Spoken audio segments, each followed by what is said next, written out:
स्वामी जी, हम जैसे ओशो के वीडियो सुनते हैं यूट्यूब पे, तो उनके भाषण शैली की दो विशेषताएं हमको दिखती हैं।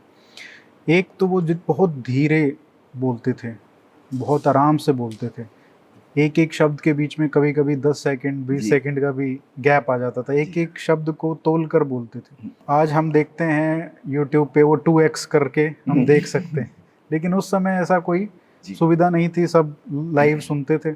अक्सर जब लोग इस तरीके से बोलते हैं, इतने गैप में बोलते हैं, इतना धीरे बोलते हैं, तो बोरियत आ जाती है। लेकिन उनकी जो दूसरी विशेषता थी वो ये थी कि बोरियत नहीं होती थी, और उसका सबसे बड़ा कारण है कि वो बहुत लंबे अंतराल तक आपकी आंखों में आंखें डालकर आपकी 25 बार झपक जाएगी आंख, लेकिन पलक उनकी नहीं झपकती थी।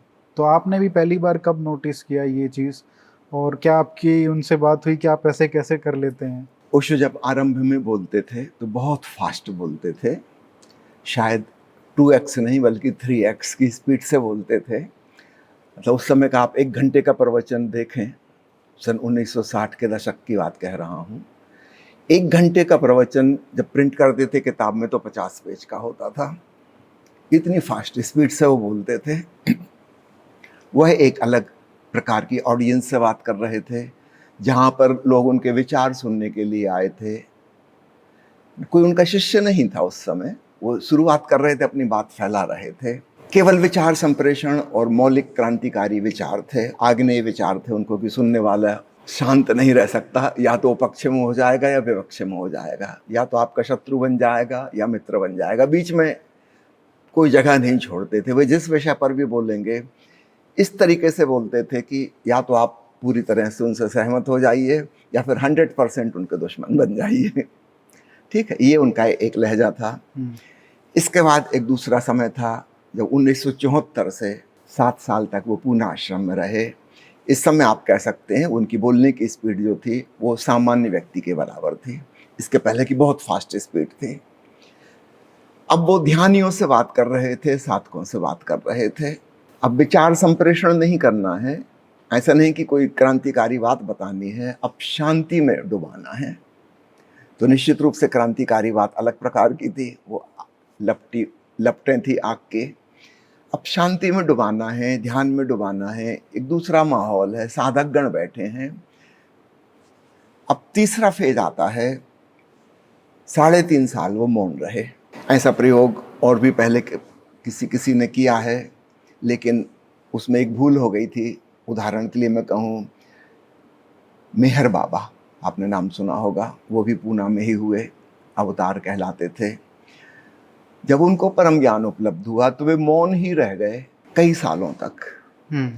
फिर वे बार बार इशारा करते थे, वो सांकेतिक भाषा का यूज़ करते थे। एक अल्फ़ाबेटिक बोर्ड था, वो बोर्ड पे अक्षर टच करके वो अपनी बात कहते थे, कंठ से बोल नहीं पाते थे।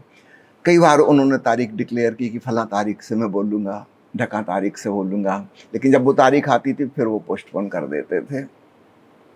तो वो जिंदगी भर कुछ बोले ही नहीं, मौन ही रहे।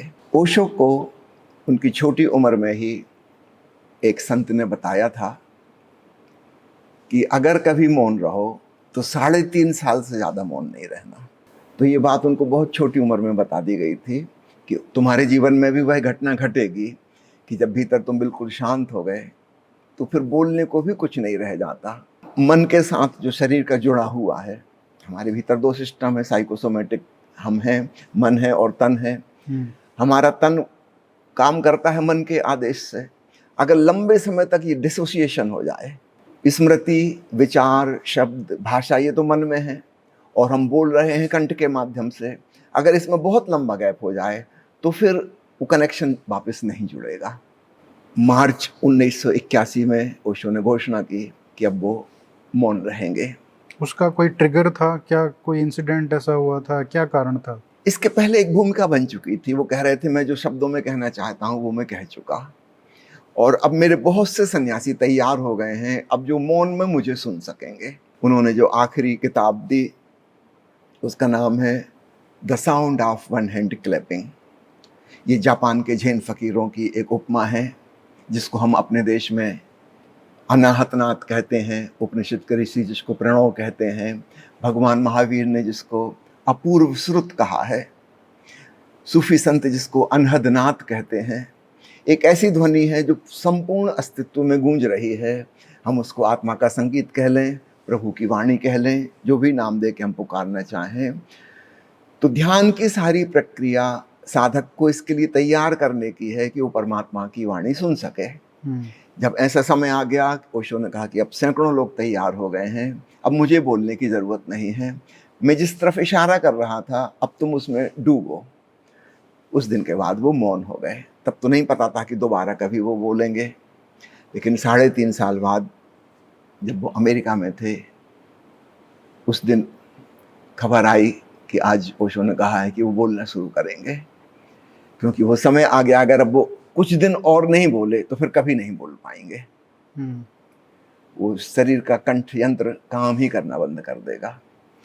तो उस दिन का अगर आप पहला प्रवचन सुने तो उन्होंने 1.5 घंटे में जो बोला है वो 5 पेज में लिख जाएगा। इतना कम बोला है। एक एक शब्द रुक रुक के आ रहा था, जैसे बड़ी कोशिश करके कह रहे हैं, भीतर से कुछ आ नहीं रहा है, बड़ी कोशिश करके लोगों के साथ कम्युनिकेट कर पा रहे हैं।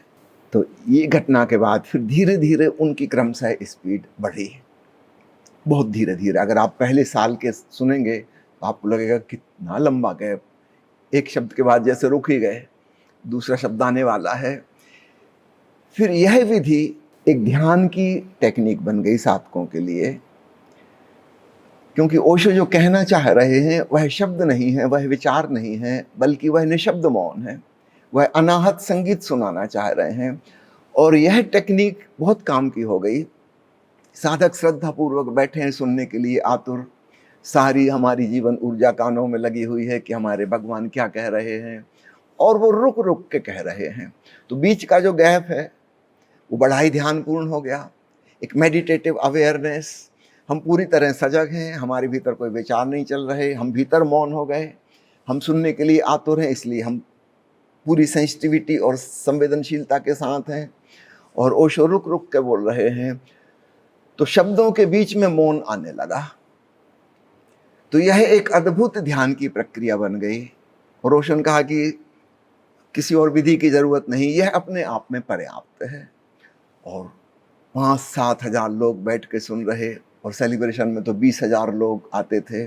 और ओशो धीरे धीरे बोलते, और यह बात उन्होंने बता दी थी कि इसको एक टेक्निक की तरह तुम यूज करो। अन्य ध्यान विधियों के द्वारा भी मैं तुम्हें वहीं ले जाना चाहता था, नाद श्रवण में, और अब मैं बोल कर तुम्हें आसानी से ले जा रहा हूँ। ये अपने आप में एक ध्यान की विधि है। तो क्या कह रहा हूँ वह महत्वपूर्ण नहीं है, बीच का जो गैप है, the silence between two sentence, the silence between two words, असली बात वो है। उसमें महासंगीत परमात्मा का गूंज रहा है, तुम उसको पकड़ो। तो फिर यह एक विधि बन गई, और ओशो ने उस प्रक्रिया से बोलना जारी रखा। तो यह एक विधि थी। दूसरी बात आपने पूछी आंखों के बारे में, जो कई लोग कहते हैं कि उनमें कहीं ना कहीं सम्मोहन विद्या उन्होंने हासिल कर ली थी। देखिए, उनके भीतर शून्य कुछ भी नहीं है, ठीक है। तो उनकी आंखों में जो गहराई है वो शून्य की गहराई है। हमारे भीतर क्या है, बहुत से विचार हैं, भावनाएं हैं, धारणाएं हैं, विश्वास हैं, और न जाने क्या क्या चल रहा है, बहुत कचरा कूड़ा भरा हुआ है। उनके भीतर कुछ भी नहीं, एक महाशून्य विराट आकाश जैसा, जिसमें कोई बादल नहीं है। तो जब वो किसी की तरफ देखते हैं तो समझो कि आकाश ही झांक रहा है, सम्मोहन नहीं कर रहे हैं। साधारणतः सम्मोहन से जो अर्थ समझा जाता है वह है वशीकरण, कि दूसरे को अपने वश में कर ले रहे हैं, कि उसके मन में कोई विचार डाल देंगे, उससे कुछ करवा लेंगे। नहीं, ऐसा सम्मोहन नहीं। या अगर देना है, पॉजिटिव भी हो सकता है, ऐसा नहीं है कि नेगेटिव। अगर हम उसका पॉजिटिव अर्थ लें तो उस अर्थ में हम कह सकते हैं कि उनके पास सम्मोहन घटता था। ऐसा नहीं कि वो करते थे, उनके होने में ही एक जादू था, एक करिश्मा था ना, कि लोग उनके प्रति अट्रैक्ट हो जाते थे। और खासकर जब वो देखते थे, उनका देखना हमारे भीतर भी कुछ रुक जाता था, थम जाता था, मन बंद हो जाता था। ये 1984 के बाद, पहले ऐसा नहीं करते थे। वो देखने का जो उनका था कि ये लगातार 1 मिनट 2 मिनट तक देख रहे हैं बिना पलक झपके हुए? नहीं, देखने का ढंग तो उनका हमेशा से वही था। अच्छा। देखिए, मैं आपको 2-3 चीज़ें बताता हूँ। हमारे मन में कुछ चीज़ें चलती रहती हैं और शरीर में कुछ चीज़ें चलती रहती हैं। लंबे समय में उनके साथ चलते-चलते उनका एक एसोसिएशन हो जाता है। आपने सुना होगा द लॉ ऑफ एसोसिएशन मनोविज्ञान में, है ना? जैसे हम पैदल चलते हैं, हमारे हाथ हिलते हैं। क्यों हिलते हैं कोई पूछे? भई पैरों से चल रहे हैं, आप हाथ को क्यों हिला रहे हैं? इसका तो कोई सपोर्ट नहीं मिल रही पैदल चलने में। डार्विन का विकासवाद कहता है कि हम कभी जानवर थे, 4 हाथ पैर से चलते थे, फिर धीरे-धीरे 2 पैर पे खड़े हो गए, कुछ बंदर और इंसान बन गए। लेकिन करोड़ों साल तक हम 4 हाथ पैर से चले हैं। जब हमारा बायां हाथ आगे जाता है तो दाहिना पैर आगे जाता था, और इसका रिवर्स, जैसे कि गाय, बकरी, भैंस चलते हैं सब। लाखों साल हो गए हमें मनुष्य बने, लेकिन आज भी वो पुराना एसोसिएशन नहीं गया। जब हम चलते हैं तो पैर के साथ हाथ भी चलते हैं। ठीक ऐसे ही हमारे मन में चलते रहते हैं विचार, चल रही हमारी सांस भी चल रही है ना? हमारी आँख की पुतलियाँ बार-बार यहाँ वहाँ मूव करती रहती हैं। जितने तीव्र विचार चलते हैं उतनी ही तीव्र हमारी आई वॉल मूवमेंट होते हैं। तीव्र विचार के साथ हमारी सांस भी जुड़ी हुई है। अगर आपको क्रोध आ जाए तो आपकी सांस ऐसी नहीं चलेगी जैसी अभी चल रही थी जब आप शांति से बैठे थे। काम वासना मन को पकड़ ले, सांस का पैटर्न बदल जाएगा। आप शांति में हैं, सांस बदल जाएगी। आप खुश हैं, सांस बदल जाएगी। दुखी हो गए, सांस का पैटर्न बदल जाएगा। हम इसको मशीन से रिकॉर्ड भी कर सकते हैं। ठीक इसी प्रकार हमारे आई वॉल मूवमेंट्स हैं, पलकों की गति है, वो भी एसोसिएटेड है। आप एक टीवी देख रहे हैं जिसमें तीव्र गति से मूवमेंट हो रहे हैं, चित्र बदल रहे हैं, आपकी आई वॉल उसका पीछा कर रही लगातार। तो जितनी फास्ट मूवी होगी उतनी फास्ट आपकी आई वॉल मूव करेंगी। अच्छा है हमारे ऋषियों ने, मूर्तिकारों ने पत्थर की मूर्ति बनाई, पूर्ण स्थिरता जिसमें है, कोई हलन चलन नहीं, ताकि उसके समक्ष उस पे ध्यान करते हुए हम भी शांत और स्थिर हो जाएं, हमारी चंचलता भी खो जाए। और ये होता है। तो जैसे जैसे व्यक्ति शांत और निर्विचार होता चला जाता है, अब चूंकि उसका मन बदल गया, उसके मन में कुछ नहीं चल रहा, तो उसकी सांस भी बदल जाएगी, उसकी आंखों की पुतलियों के मूवमेंट बदल जाएंगे। तो यह एक स्वाभाविक परिणाम है। योग ने इसको उल्टी तरफ से पकड़ने की कोशिश की थी। अगर हम शरीर को स्थिर बना लें, सांसों को धीमा कर लें, आंखों को स्थिर कर लें, तो साधकों ने इसको दूसरे तरीके से उपयोग किया था, एक विधि की भांति, कि हम सांस को धीमा कर लें। भगवान बुद्ध ने विपस्सना पर, आनापानसति पर बड़ा जोर दिया। भगवान शिव ने भी अपने एक तंत्र ग्रंथ विज्ञान भैरव तंत्र में 8 विधियां ध्यान की कहीं। धीमी धीमी सांस लो, धीमी सांस लोगे आपके विचार धीमे हो जाएंगे, भावनाओं का ऊहापोह समाप्त हो जाएगा, शरीर में भी शांति और विश्रामपूर्ण शिथिलता की अवस्था आने लगेगी धीमी सांस करने से। क्योंकि हमें पता है जब हम शांत होते हैं तो सांस धीमी हो जाती है। हम इसका उल्टा भी करते हैं, सांस धीमी कर लें तो शरीर शांत हो जाएगा, मन शांत हो जाएगा। ठीक यही बात आंखों पर लागू होती है। जब मन शांत होगा तो आंखें भी स्थिर हो जाएंगी। तो आंखों को स्थिर करके, सांस को धीमी करके मन को शांत किया जा सकता है, अथवा जिस व्यक्ति का भीतर मन शांत हो गया है उसकी श्वास अपने आप बहुत धीमी हो जाएगी और उसकी आंख की पुतलियों के मूवमेंट, पलकों के मूवमेंट बहुत कम हो जाएंगे। सामान्य व्यक्ति की जिस प्रकार से झपक रही है, ये उसकी मन की चंचलता और व्यग्रता को प्रदर्शित करती है। तो ओशो की आंखें बहुत स्थिर थीं, 1-1, 2-2 मिनट बाद वो पलक झपकते थे। तो जब मन शांत हो जाता है किसी का तो ऐसा होता है। वो जो बुद्ध महावीर की हमने शांत मूर्तियां बनाई हैं पत्थर की, वो प्रतीक हैं कि वो वास्तव में भीतर से भी ऐसे ही थे। तो आज तो मैं कहूँगा कि बहुत ज़रूरी है जिस तरीके से लोग स्क्रीन पे रहते हैं। आपने टीवी का जिक्र किया कि जिस तरीके से ज़्यादा टीवी देखेंगे तो ज़्यादा मूवमेंट होगा और वो अस्थिरता ज़्यादा बढ़ती है मन की भी। आजकल तो फ़ोन आ गया है तो सारा दिन उसी में लगे रहते हैं, तो शायद और ज़्यादा अस्थिर हो गया है, हमारा जितना नॉर्मल होता होगा उससे भी ज़्यादा हो गया। तो कहीं बिल्कुल ना ठीक कहीं बात आपने पकड़ी है ना। जो लोग जितना ज़्यादा सोशल मीडिया में, टीवी पर, सिनेमा गृह में बिताते हैं, या इवन कार ड्राइव करते हुए, क्योंकि लगातार दृश्य बदल रहा है। आपकी आंख को एक सेकंड का भी गैप नहीं मिल रहा, उसको लगातार नया फोकस करना पड़ रहा है। आंखें बिल्कुल थक जाती हैं, है ना। और आंखें नहीं थकती, हमारा मन एग्जॉस्टेड हो जाता है, और फिर वो व्यग्रता, बेचैनी, रेस्टलेसनेस हमारे मन में आ जाती है। आज की दुनिया में रेस्टलेसनेस, एंग्जाइटी, एप्रीहेंशन, इंसोम्निया, अनिद्रा की बीमारी इतनी बढ़ गई है। उसकी वजह ये कि हमारा मन को इतनी स्पीड हमने पकड़ा दी, उसको मोमेंटम आ गया। अब वो मोमेंटम खत्म होने में देर लगती है। आपने मोबाइल तो बंद कर दिया, बिस्तर पे पड़े पड़े आप आधे घंटे से देख रहे थे, लेकिन मोबाइल बंद हो जाने से आपके मन में जो मोमेंटम आ गया था विचारों का, वो अभी थोड़ी खत्म होने वाला है। It will take time. अभी आपको नींद नहीं आने वाली। आज के लोगों को मैं देख के हैरान होता हूँ, वो कुछ भी देखते नहीं हैं। 1 सेकंड, 2 सेकंड, 3 सेकंड बस खिसका रहे हैं यहाँ से वहाँ। ये उनके मन का प्रतीक, उनका मन भी ऐसे ही हो गया है। वो किसी चीज पे स्थिर नहीं है, है ना। उनके संबंध भी स्थिर नहीं है, उनकी दोस्ती भी स्थिर नहीं है, वो पति पत्नी का संबंध भी स्थिर नहीं रहेगा, वो नौकरी कर रहे हैं वो भी स्थिर नहीं रहेगी। जिस व्यक्ति को अध्यात्म सीखना है उसे इसका ठीक रिवर्स सीखना होगा। उसको शांत होना है, स्थिर होना है, उसकी चंचलता खत्म हो जानी चाहिए, भीतर एक शून्यता आनी चाहिए, विचार शून्यता, अहंकार शून्यता, भाव शून्यता, सजगता पूरी हो और दृश्य कोई भी ना हो।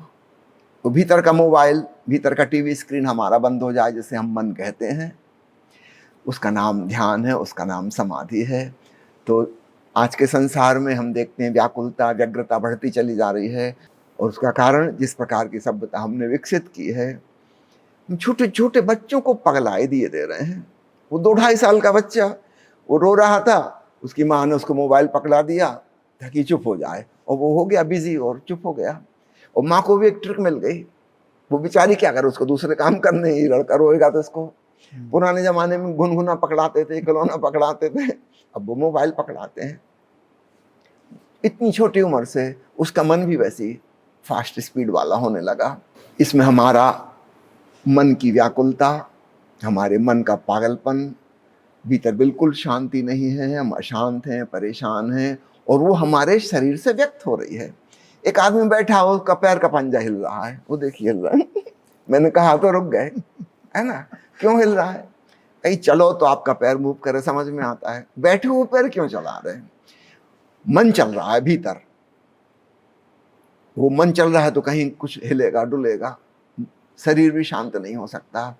इसलिए योग में आपने सुना होगा एक शब्द आसन, महर्षि पतंजलि कहते हैं स्थिरम सुखम आसनम। ऐसी पोजीशन में बैठो जिसमें देर तक स्थिर और सुखपूर्ण रह सको, उसका नाम आसन है। ये भूमिका बन जाएगी ध्यान की। तो आसन है शरीर का स्थिर हो जाना, ध्यान है मन का स्थिर हो जाना, रुक जाना, थम जाना, और फिर भीतर चेतना के तल पर समाधि फलित होती है। तो जिस व्यक्ति के भीतर समाधि फलित हो गई है, अब उसके साथ रिवर्स डायरेक्शन में यही घटना घटेगी। उसका मन बिल्कुल शांत हो गया है, सब चीजें स्थिर हो गई हैं, जैसे स्थिर हो गई हैं। तो ओशो की दोनों बातें मैंने आपको कही, उनके बोलने का, धीरे धीरे बोलने का राज, और उनकी आंखों की स्थिरता, और उनके पूरे शरीर की ही हम स्थिरता देख सकते हैं। वो एक पोजीशन में एक बार जैसा बैठ गए, वो करीब करीब 1.25-2 घंटे बोलते थे। आज तक कभी मैंने नहीं देखा कि उन्होंने पोजीशन बदली हो। अगर उन्होंने ऐसा पैर रख लिया है, अब वो चाहे 1.25-2 घंटे बोलें, चाहे 3.5 घंटे बोलें, उनका जो सबसे लंबा प्रवचन है वो 3.5 घंटे का है। एक ही पोजीशन, वही पोजीशन रहेगी, उसमें रत्ती भर कोई हेर फेर कभी नहीं होगा। आप जैसे उनके साथ रहे, पुणे में भी रहे और ओरेगन में भी रहे, और बहुत सारे इन्फ्लुएंशियल लोग आते होंगे जो, जिनके पास धन होगा, जिनके पास पावर होगी। आपको जब इतने सारे इस तरीके के लोगों से आप मिले, आपने इन सब में एक क्वालिटी क्या पाई? देखिए, मेरी मुलाकात नेगेटिव भी हो सकती है, वो पॉजिटिव भी हो सकती है। मेरी जो सामान्य प्रवृत्ति है वो एक्सट्रोवर्ट किस्म की नहीं है। मैं बहिर्मुखी किस्म का आदमी नहीं हूँ, मैं बहुत इंट्रोवर्ट अपने आप में जीता हूँ। तो मेरी मेल मुलाकात ही कभी किसी से नहीं होती, लगभग 0 समझ लीजिए आप। इसलिए ना मैं इन्फ्लुएंशियल लोगों को जानता। हाँ, संयोग की बात है, ओरेगन में ऐसा था कि हमारा मकान और विनोद खन्ना का मकान निकट था, उस एरिया में और कोई मकान था ही नहीं, है ना। तो उनसे आते जाते मुलाकात होती थी, है ना। वंस इन ए व्हाइल वो मेरी माँ के पास मिलने आते थे। और जैसा कि मैंने आपको बताया कि ओशो ड्राइव बाई पे जाते थे, सब लोग खड़े होते थे। तो चूंकि वो हमारा मकान ही वहाँ पे था, तो जब हम लोग खड़े होते तो अगल बगल ही खड़े होते थे, वहाँ वही लोग थे उस एरिया में। तो उनसे हमारा ज़रूर मुलाकात होती थी, कभी कभार मिलना जुलना, खाना पीना साथ होता था। विनोद खन्ना की चाची भी वहाँ रहती थी, शायद बहुत लोगों को नहीं पता ये वाली बात। विनोद खन्ना की आंटी, वो भी रजनीशपुरम में पूरे समय रहीं, शुरू से लेकर अंत तक, और बहुत अच्छी साधिका थी, है ना। उनसे बल्कि हमारी ज़्यादा मुलाकात होती थी, वो हमारी मदर के पास अक्सर आती थी। ओशो के बारे में और जो आश्रम है, चाहे पुणे का हो चाहे ओरेगन का हो, मीडिया में जो पोर्ट्रेयल हुआ, उसको कहीं ना कहीं ऐसा सेंटर्स दिखाए गए कि ये डीजनरेट्स हैं यहाँ पे जो जाते हैं, वो भी जहाँ पे ड्रग्स, सेक्सुअल चीज़ें और ये सब, इसका एक पिक्चर क्रिएट किया गया, नैरेटिव बनाया गया। जबकि ओशो, जैसे मैं एक उनका वक्तव्य सुन रहा था, तो उसमें उन्होंने कहा है कि संभोग पे वो बोल रहे हैं कि एक जो मैरिड कपल्स हैं या जो कपल्स हैं, उनको एक घर में अलग कमरा होना चाहिए सेक्स के लिए, और वो एक मंदिर की तरह होना चाहिए। तो वो उस एक्ट को भी एक स्पिरिचुअल एक्सपीरियंस की तरह प्रेजेंट कर रहे हैं। ओशो की दृष्टि बिल्कुल स्पष्ट है ना। सेक्स को अगर हम ध्यान पूर्ण बना लेंगे, एक पुण्य का कृत्य बना लेंगे, पूजा की भाव से करेंगे, हम पाएंगे हमारा हृदय विकसित होने लगा, हम प्रेम पूर्ण होने लगे, और धीरे धीरे हमारी काम ऊर्जा प्रेम ऊर्जा में रूपांतरित हो जाएगी। एक बड़ा ट्रांसफॉर्मेशन आ जाएगा। सेक्स की पकड़ ढीली हो जाएगी, धीरे धीरे वह समाप्त हो जाएगा, हमारा काम प्रेम बन जाएगा। फिर इसके भी ऊपर जाना, यहीं पर रुक भी नहीं जाना है, हमारा प्रेम और ऊर्ध्वगामी बने। अब हृदय से हम सहस्त्रार की तरफ चलें, तब हम पाएंगे हमारा प्रेम अब प्रार्थना बन गया। हम जिसको प्रेम कह रहे थे वो किसी व्यक्ति के प्रति था, अब व्यक्ति के प्रति नहीं, समष्टि के प्रति हो गया। हम परमात्मा में लीन हो गए, तो वह व्यक्ति भी हमारे लिए माध्यम बना, समष्टि में जाने के लिए गया। उसके लिए भी बहुत बहुत धन्यवाद का भाव। तो सेक्स को ऐसा समझें, बीज है, अगर यह अंकुरित हो तो पौधा बन जाएगा, फूल खिल जाएंगे, उसका नाम प्रेम है। और जब इस फूल से सुवास उड़ेगी, सर्व में व्याप्त हो जाएगी, उसका नाम परमात्मा ज्ञान है, ब्रह्म ज्ञान है। तो वही जीवन ऊर्जा जो बीज रूप में एक कंकड़ पत्थर के जैसे लगता था बीज, हमें पता ही नहीं था इसके भीतर क्या छिपा है, लेकिन अगर उसको खिलने का पूरा मौका मिल सके तो वह हमें परमात्मा तक ले जा सकती है। यह संक्षिप्त में भावार्थ है संभोग से समाधि की ओर तक का, काम से राम तक का। ठीक है, अब लोग इसका क्या समझते हैं वो तो आप भली भांति जानते हैं, लोगों की समझ पे तरस आता है ना। इतनी सरल सी बात ओशो कह रहे हैं। ओशो जीवन के प्रत्येक चीज में ध्यान जोड़ने की कह रहे हैं। चाय पियो तो ध्यान पूर्वक, भोजन करो तो ध्यान पूर्वक, बात करो तो ध्यान पूर्वक, चलो तो ध्यान पूर्वक, स्नान करो तो ध्यान पूर्वक। तो सेक्स को कैसे छोड़ देंगे? वह भी जीवन का एक महत्वपूर्ण हिस्सा है, उसमें भी उन्होंने ध्यान जोड़ा। तो अपने पूरे ही जीवन को ध्यानपूर्ण बनाना है तो उसमें यह भी आएगा, लेकिन ध्यानपूर्ण बनाने से वह परिवर्तित हो जाएगा, वह वासना नहीं रह जाएगी, धीरे धीरे वह प्रेम और प्रार्थना बन जाएगी और परमात्मा में लीन हो जाएगी। ऐसे व्यक्ति को सहज ब्रह्मचर्य फलित होता है। मैं उस ब्रह्मचर्य की बात नहीं कर रहा हूं जो काम को दमन करके दबा के जबरदस्ती थोप लेता है अपने ऊपर, वो तो पाखंडी हो जाएगा, उसके भीतर तो वासना पूरी की पूरी मौजूद है, बल्कि सामान्य व्यक्ति से ज्यादा मौजूद है, वो उसको दबा रहा है, एक्सप्रेस नहीं कर रहा। फिर वो अचानक एक दिन विस्फोट करेगी और यही आदमी व्यभिचारी हो जाएगा। वो ब्रह्मचारी जो है सीधा व्यभिचारी ही बनेगा वो सामान्य में भी बीच में नहीं रुकने वाला, है ना। नहीं, ओशो इसके पक्ष में नहीं है, दमन के पक्ष में नहीं है। अपने प्रेम को ऊर्ध्वगामी करो, है ना। जैसे विद्युत ऊर्जा है, इस बल्ब से गुजर रही है तो रोशनी बन गई, माइक से गुजर रही है तो ध्वनि बन गई, हीटर से गुजरेगी तो गर्मी बन जाएगी, एयर कंडीशनर से आ रही है तो ठंडी हवा बन के आ गई। अब मैं आपसे पूछूं, बताइए बिजली क्या है, गर्म है कि ठंडी? आप कोई उत्तर नहीं देंगे। वो डिपेंड करता है किस उपकरण से गुजरती है। विद्युत के हजारों रूप हो सकते हैं, है ना। उसी विद्युत का उपयोग करके किसी को इलेक्ट्रिक शॉक दे सकते हैं, वो मर जाएगा, और उसी विद्युत से चलने वाले आईसीयू के उपकरण से हम किसी मरते हुए मरीज की जान बचा लेते हैं। तो बिजली ना तो प्राण लेवा है और ना प्राण दाता है, हम कैसा उपयोग करेंगे। ठीक ऐसे ही हमारी जीवन ऊर्जा है, भांति भांति से वो अभिव्यक्त होती है। तो काम वासना भी उसकी एक अभिव्यक्ति है, एक नैसर्गिक अभिव्यक्ति, प्रकृति के लिए जरूरी है। लेकिन इससे और हायर एवोल्यूशन हो सकता है, प्रेम के द्वारा भी व्यक्त हो सकती है, मित्रता के द्वारा व्यक्त हो सकती है, क्रिएटिविटी भांति भांति की सृजनात्मकता से व्यक्त हो सकती है, और अंततः वह ध्यान में और समाधि में लौलीन हो सकती है, परमात्मा के रूप में व्यक्त हो सकती है। जो व्यक्ति ब्रह्म में लीन हो गया अपने भीतर, उसकी जो चर्या है, उसका जो आचरण है, उसका नाम है ब्रह्मचर्य। इसका काम दमन से कोई लेना देना नहीं है।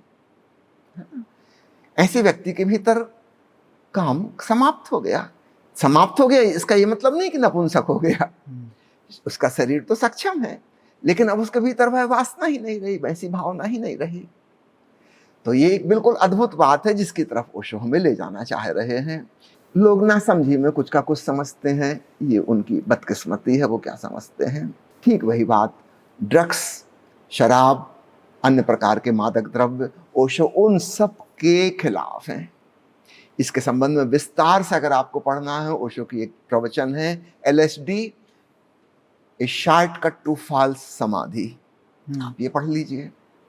ओशो ने कितना विरोध व्यक्त किया है शराब का, है ना, बहुत विरोध व्यक्त किया है, क्योंकि वे कह रहे हैं ध्यान करो। ध्यान का मतलब है होश, अवेयरनेस। शराब तो बेहोशी में ले जाती है। तो जो व्यक्ति जिंदगी भर से ध्यान सिखा रहा है, वो शराब पीने की बात कैसे कहेगा, ड्रग्स की बात कैसे कहेगा। ये तो बिल्कुल 180 डिग्री अपोजिट है। और उन्होंने एडिक्शन पे, स्मोकिंग पे मैं सुन रहा था उनका, तो उसमें उन्होंने कहा है कि ऐसे पियो, सिगरेट अगर आप पी रहे हो तो इस तरीके से पियो कि हर चीज़ महसूस कर रहे हो, अच्छे अच्छे छल्ले बना के पियो, पर उस पर ध्यान दो कि जो कर रहा है, खांसी आ रही तो उस पर भी ध्यान दो। तो इतना ध्यान दो कि वो एक मेथड बन जाए कि आपको इतना रियलाइज हो जाए कि वो आप छोड़ दो अपने आप। तो एक ये जो मेथड है ओशो का एडिक्शन को छोड़ने का, कि पूर्ण भाव की अवस्था में, एक है कि प्रोहिबिशन, वो उसके बिल्कुल खिलाफ है कि प्रोहिबिशन नहीं करना चाहिए, वो तो और एडिक्शन की तरफ लेके जाएगा। देखिए, प्रोहिबिशन से तो आज तक कोई सफल नहीं हुआ, आप जानते हैं, आपने खुद ही कहा है ना, हो भी नहीं सकता। हम किसी बच्चे को मना करेंगे कि ऐसा नहीं करो, नहीं करो, नहीं करो, हम उसके अंदर और इंटरेस्ट पैदा कर रहे हैं, और वो मौका पाते इसे जरूर करेगा। मैं जब हॉस्टल में गया स्टूडेंट लाइफ में, मैं बहुत हैरान हुआ कि जैन परिवार से जो बच्चे आए थे, वो हॉस्टल में मांसाहार करने लगे। बड़ा दुख होता था, ये क्यों मांसाहार करने लगे। ठीक है, अन्य लोग हैं, वो कर रहे हैं, समझ में आता है। फिर वो धीरे धीरे बात पकड़ में आई, इनको घर में मना किया गया था, प्रोहिबिशन था बिल्कुल, है ना, सोच भी नहीं सकते, देख भी नहीं सकते, शब्द बोलना भी पाप है ना। अब इनको छूट मिली है। तो ब्राह्मण के बच्चे हों कि जैन के बच्चे हों, हॉस्टल में आके वो मांसाहारी हो जाएंगे, क्योंकि उनको दबाया गया था, दबाया गया था, दबाया गया था। भीतर खोल रहे थे, भीतर ही भीतर, कि मौके की तलाश में थे, कभी मौका मिल जाए तो वो बदला लेंगे। तो प्रोहिबिशन या सप्रेशन या रिप्रेशन ये तो कोई उपाय नहीं है, हम भली भांति जानते हैं। साइकोलॉजिस्ट ने भली भांति सिद्ध कर दिया है। मैंने सुना है सिगमंड फ्राइड अपनी पत्नी के साथ और बच्चे के साथ एक बगीचे में घूमने गया था, और वे सब दरबान ने विशल बजाई, बंद होने का समय, सब बाहर निकले, तो बाहर निकल रहे थे, अचानक देखा कि बच्चा नहीं मिल रहा, वो कहाँ गया। पत्नी से पूछा, पत्नी ने कहा यहीं तो था थोड़ी देर पहले, यहाँ वहाँ सब जगह देखने लगे, वो मिले ही ना। लेकिन वो विसिल बज रही, थोड़ी देर में गेट बंद हो जाएगा, तो इनको भी गेट तक जाना ही होगा। फ्राइड ने पूछा अपनी पत्नी से कि तुमने उसको कहीं जाने का मना किया था क्या। पत्नी ने कहा हाँ, मैंने कहा था बीच में जो फव्वारा है उसमें गहरा पानी है, वहां मत जाना। फ्राइड ने कहा जल्दी भागा भागा गया वो फव्वारे तक, और उसका बच्चा पैर लटका के वहीं बैठा था, उसको उठा के लाया। उसकी पत्नी ने पूछा आपको कैसे पता चला कि वहां गया, क्योंकि बगीचा बहुत बड़ा है, otherwise it was not possible to find out, क्योंकि दरवाजा बंद होने वाला है। फ्राइड ने कहा जैसे तुमने बताया कि कहाँ जाने का मना किया था, मैं समझ गया। अगर बच्चे में थोड़ी भी अकल है, और फ्राइड के बच्चे में तो अकल होगी ही होगी, जहां जाने का मना किया जाएगा वो वहीं पहुंचेगा। तो ओशो ने इसकी खिलाफत की है कि ये नहीं होना चाहिए। इसका ये मतलब नहीं है कि वो कह रहे हैं कि तुम शराब पियो, है ना, वो कह रहे हैं कि तुम ध्यान करो।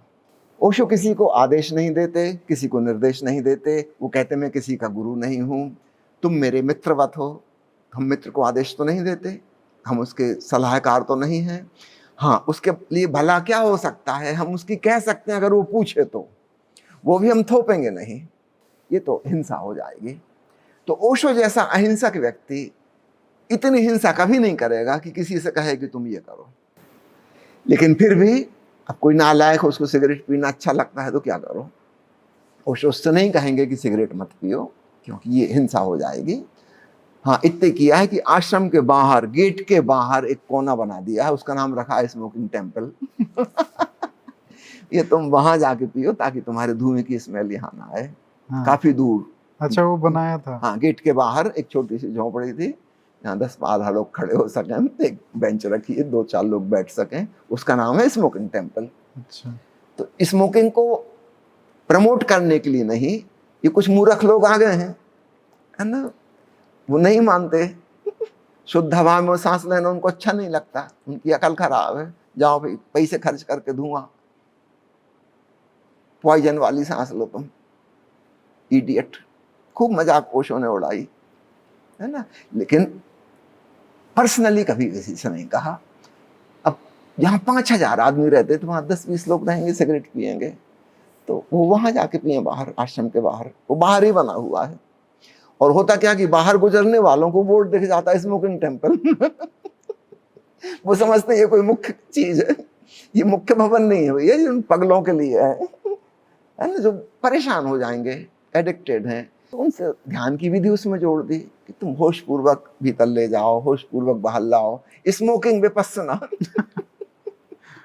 है ना, सिगरेट नहीं छोड़ पा रहा, कोई बात नहीं, ध्यान तो जोड़ सकते हो। ओशो छुड़ाने के पक्ष में नहीं है कुछ भी। वो कहते मैं तुमसे कुछ छीनता नहीं, मैं तुम्हें कुछ देना चाहता हूं, होश और प्रेम तुम जोड़ दो उसमें, फिर चीजें अपने आप बदलेंगी। जब तुम होश पूर्वक धुआं ले जाओगे, तुमको खुद हंसी आएगी कि मैं क्या पागलपन कर रहा हूं, अपने शरीर के साथ हिंसा कर रहा हूं। याद रखना, हिंसा करना इतने नहीं है कि मैं दूसरे को नुकसान पहुंचाऊं, मैं अपने लिए कैंसर के बीज बो रहा हूं, तो ये भी तो हिंसा है ना। आदमी को हंसी आएगी जिस दिन वो होशपूर्ण होगा कि वो सिगरेट छोड़ेगा नहीं, सिगरेट छूट जाएगी, है ना। छोड़ने में कहीं ना कहीं दमन रहता है, मन तड़पता रहता है कि नहीं वो चीज चाहिए, है ना। जब वो छूट जाता तो हमें पता भी नहीं चलता कहाँ गया, है ना, फिर कभी उसकी याद नहीं आती।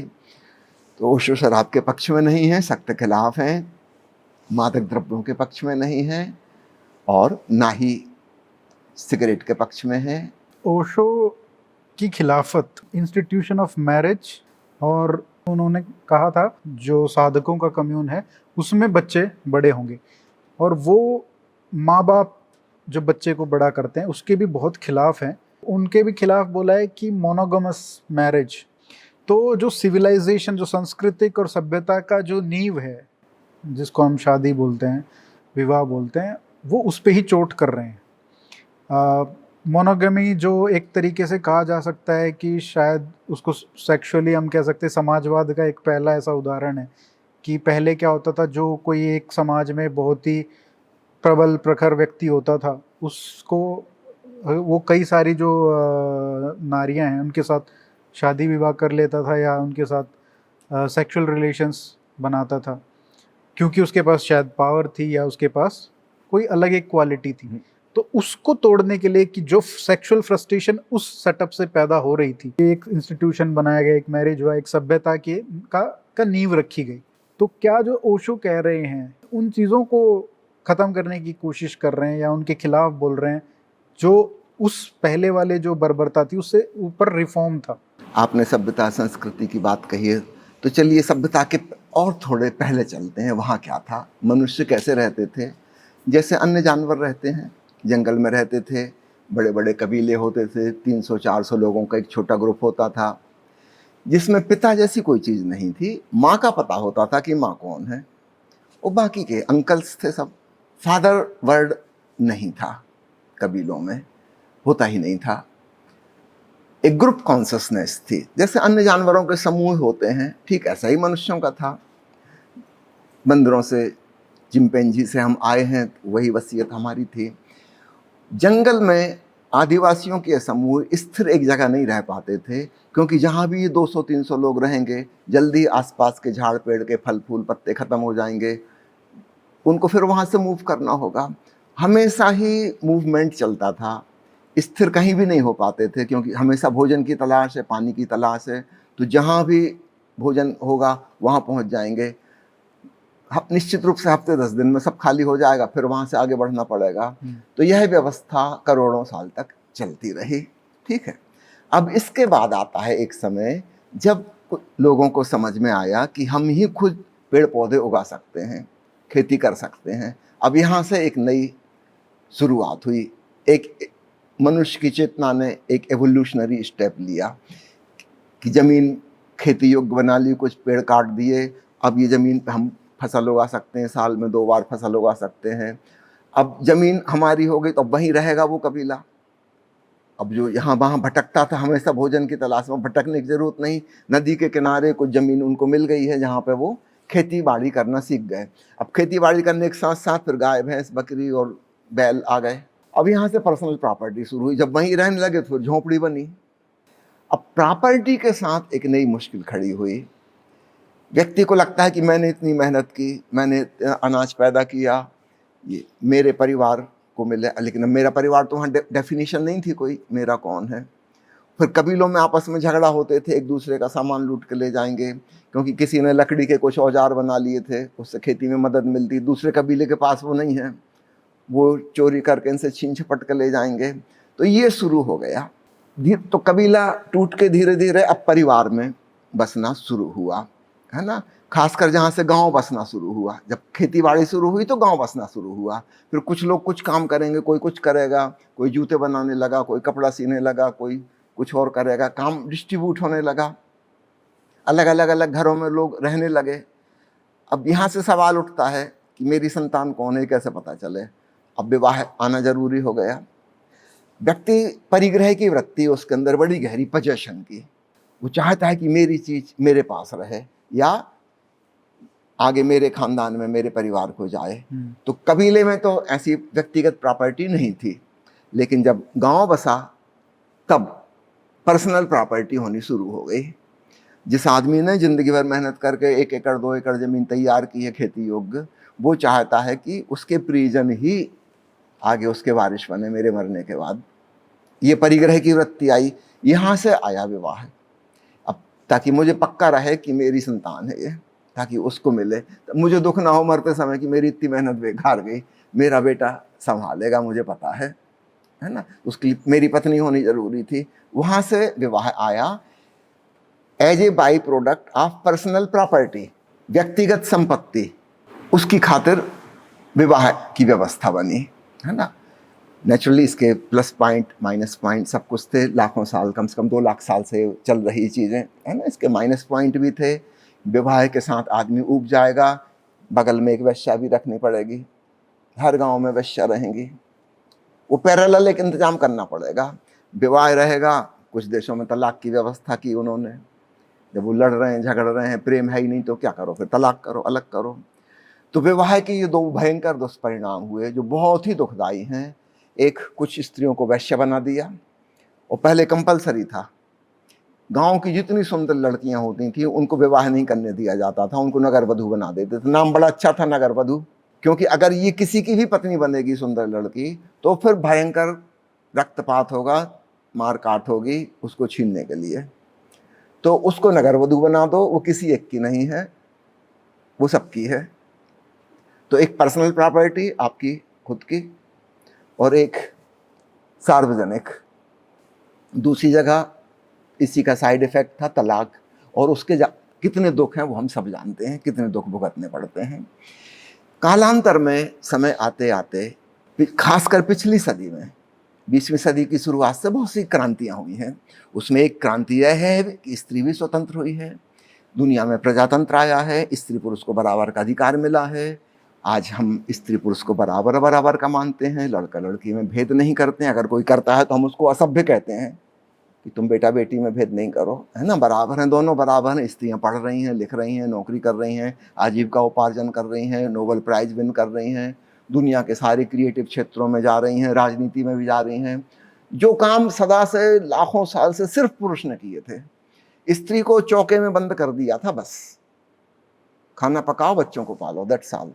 किसी चीज में बाहर अलाउड ही नहीं थी वो। आज स्त्री सब जगह बाहर आ गई। क्या हम स्त्री के साथ आज भी वैसा व्यवहार कर सकते हैं? अब ये कहना कि मेरी पत्नी, पति का मतलब होता है मालिक, ये शब्द ही बेहुदा और असभ्य है। और कार्ल मार्क्स ने अपनी दास कैपिटल में लिखा है कि जिस दिन कम्युनिज्म आएगा, ये इसलिए कह रहा हूं, आपने समाजवाद की बात उठाई, जिस दिन कम्युनिज्म आएगा और सारी प्रॉपर्टी समाज की, सरकार की होगी, निजी संपत्ति किसी की नहीं होगी, उस दिन विवाह भी समाप्त हो जाएगा। क्योंकि विवाह आया ही पर्सनल प्रॉपर्टी के साथ है।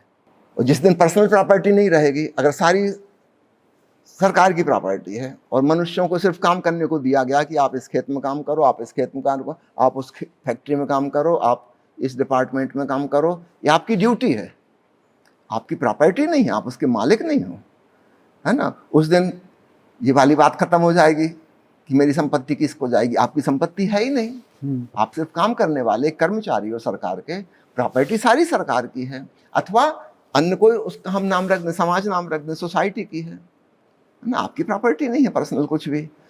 तो परिग्रह की वो भावना भी खत्म हो जाएगी कि मैं बचाऊं, सुरक्षा करूं और जोड़ता जाऊं और बैंक बैलेंस बनाऊं। सवाल ही नहीं, बैंक बैलेंस हो नहीं सकता कम्युनिज्म में, है ना। जो कुछ भी है सब सरकार का है। आपको खाने पीने को दिया जा रहा है, रहने को दिया जा रहा है, मकान, आपको कपड़े दिए जा रहे हैं, बीमार पड़ेंगे तो आपकी चिकित्सा की जाएगी, बुढ़ापे में आपकी देखभाल की जाएगी सरकार के द्वारा। पर्सनल प्रॉपर्टी आपकी कोई नहीं है, उसकी कोई जरूरत भी नहीं है, ठीक है। ये नया आइडिया कार्ल मार्क्स ने दिया, ठीक है। और उसने क्लियर किया है कि विवाह समाप्त हो जाएगा साम्यवाद अगर सफल हो गया तो। क्योंकि पर्सनल प्रॉपर्टी के साथ वो आया था, पर्सनल प्रॉपर्टी के विदा होते से विवाह भी खत्म हो जाएगा। जिन लोगों का प्रेम है, दोस्ती है, वो संग साथ रहे, जब नहीं है तो ना रहे। तो तलाक भी खत्म हो जाएगा। It was a by product of marriage. और वैश्यागिरी भी खत्म हो जाएगी। It was also by product of marriage. लोग अपने पति पत्नी सूप गए हैं। अभी पश्चिमी देशों में तो पुरुष वैश्य भी होते हैं। अब उनको क्या नाम दे, वैश्य कहना ठीक नहीं लगता, वैश्य कहा जाए या क्या कहा जाए, मेल प्रोस्टिट्यूट्स। क्योंकि स्त्रियां भी थक गई अपने पति से, वो भी चाहती हैं कभी बदलाहट हो। रोज रोज भिंडी भिंडी भिंडी खाते उब गए। आज चाइनीज खाना हो जाए, कल इटालियन खाना हो जाए, परसों पंजाबी खाना, फिर एक दिन गुजराती डिश हो जाए। मन की स्वाभाविक प्रवृत्ति है ऊब की। मनुष्य पॉलीगैमस है, स्त्री पुरुष दोनों पर यह बात लागू होती है। तो जीवन ने, प्रकृति ने जैसा बनाया है उसको स्वीकार तो करना पड़ेगा। It is like that. हम कुछ भी करके इसको नहीं बदल सकते। प्रकृति ने हमको 5-5 उंगली दी तो हम क्या 10-10 कर लेंगे कि काट के 3-3 कर लेंगे। जो कुछ भी हम करेंगे वो विकृति होगी, संस्कृति नहीं होगी। प्रकृति के विरोध में जाके हम संस्कृति पैदा नहीं कर सकते। और इसलिए हम देखते हैं कि पिछले हजारों सालों में सभ्यता की जगह असभ्यता विकसित हुई। पूरा मनुष्य जाति का इतिहास किसी भी देश का उठा के देख लीजिए, सिवाय युद्धों के इतिहास के और कुछ भी नहीं है। और वो लड़ाई झगड़े क्या थे? वो दूसरे के राजा के हरम में वहाँ की रानियों को हड़प के लाना है, उसकी लड़ाई थी, और तो कोई लड़ाई थी नहीं। आप बहुत पुरानी भूल जाइए, पिछली सदी में हैदराबाद के निजाम के पास 500 रानियां थी। पिछली सदी में अमीर आदमी की पहचान ही वही थी, वो कितने औरतों को पाल सकता है। लेकिन क्या आपको नहीं लगता कि जो भी मनुष्य ने संस्कृति सभ्यता में प्रगति की है पिछले 2000 साल में, क्या आप ये मानते हैं कि 2000 साल पहले से मनुष्य आज और गर्त में चला गया है? बुरी तरह गर्त में गया है। तो पिछले 2000 सदी साल के पहले 2 विश्व युद्ध क्या बताते हैं? दुनिया में बढ़ते हुए पागलखानों की संख्या, आतंकवाद की संख्या, युद्धों की संख्या, विस्फोटक हथियारों की संख्या बढ़ती चली जा रही है। ये सब काम दमन से पैदा हुआ है। आप सिगमंड फ्राइड की, एडलर की साइकोलॉजी पढ़िए। वो कहते हैं जो जितने भी हथियार खोजे गए हैं, कहीं ना कहीं से ये काम वासना से संबंधित है। काम दमित आदमी हिंसक हो जाता है, वो मार काट करना चाहता है, वो दूसरे के शरीर में छुरा घोंप देना, वो कहीं ना कहीं से जेनाइटल पेनिट्रेशन का ही सिंबल है। हमारे सारे हथियार, चाहे वो तीर कमान हो, चाहे छोरा तलवार हो, चाहे बंदूक की गोलियां हो, दे आर फैलक सिंबल्स, साइकोलॉजिस्ट ऐसा कहते हैं। और इसलिए जितना काम दमित आदमी होगा उतना ही वो वायलेंट होगा, क्योंकि उसको सेक्सुअल सेटिस्फैक्शन नहीं मिल रहा है, उसके जीवन में प्रेम नहीं है। और इसीलिए सैनिकों को हम अलाउड नहीं करते कि पत्नियों को लेकर जाएं। सैनिक को हम जबरदस्ती ब्रह्मचर्य में जीना सिखाते हैं। वो भीतर ही भीतर खोल रहा है, उसकी जिंदगी इतनी नारकी हो चुकी है कि वो चाहता है कि मर जाऊं या मार डालूं, कुछ भी करूं, ये जीवन जीने योग्य नहीं है, उसके जीवन में प्रेम नहीं है, है ना। वो कितने सैनिक हैं आप गिनती लगाइए पूरी दुनिया में। पूरे दुनिया के राष्ट्रों की 70% इनकम सेना पे खर्च होती है। इनको जबरदस्ती सेक्स से सप्रेस्ड करवाया जा रहा है, ताकि जब हम इनसे कहें कि फेंको गोला, बारूद चलाओ, मिसाइल छोड़ दो, ये छोड़ दें। ये इतने भरे हुए बैठे हैं, इनका जीवन बिल्कुल अकारथ जीवन, इनके जीवन में कोई सेटिस्फैक्शन नहीं है, है ना। भीतर से एक प्रकार की विक्षिप्तता है, पागलपन है, मरने मारने को बिल्कुल तैयार हैं, क्योंकि ना उनके जीवन की कोई वैल्यू है, ना वो सामने वाले के जीवन की कोई वैल्यू समझते। काश इनके जीवन में प्रेम होता तो अपनी भी महत्ता होती, गरिमा होती, महिमा होती, और सामने वाले को भी हम महत्व देते, वही भी एक इंसान है। ऐसे कैसे किसी को गोली मार दें, ऐसे कैसे परमाणु बम फेंक दें।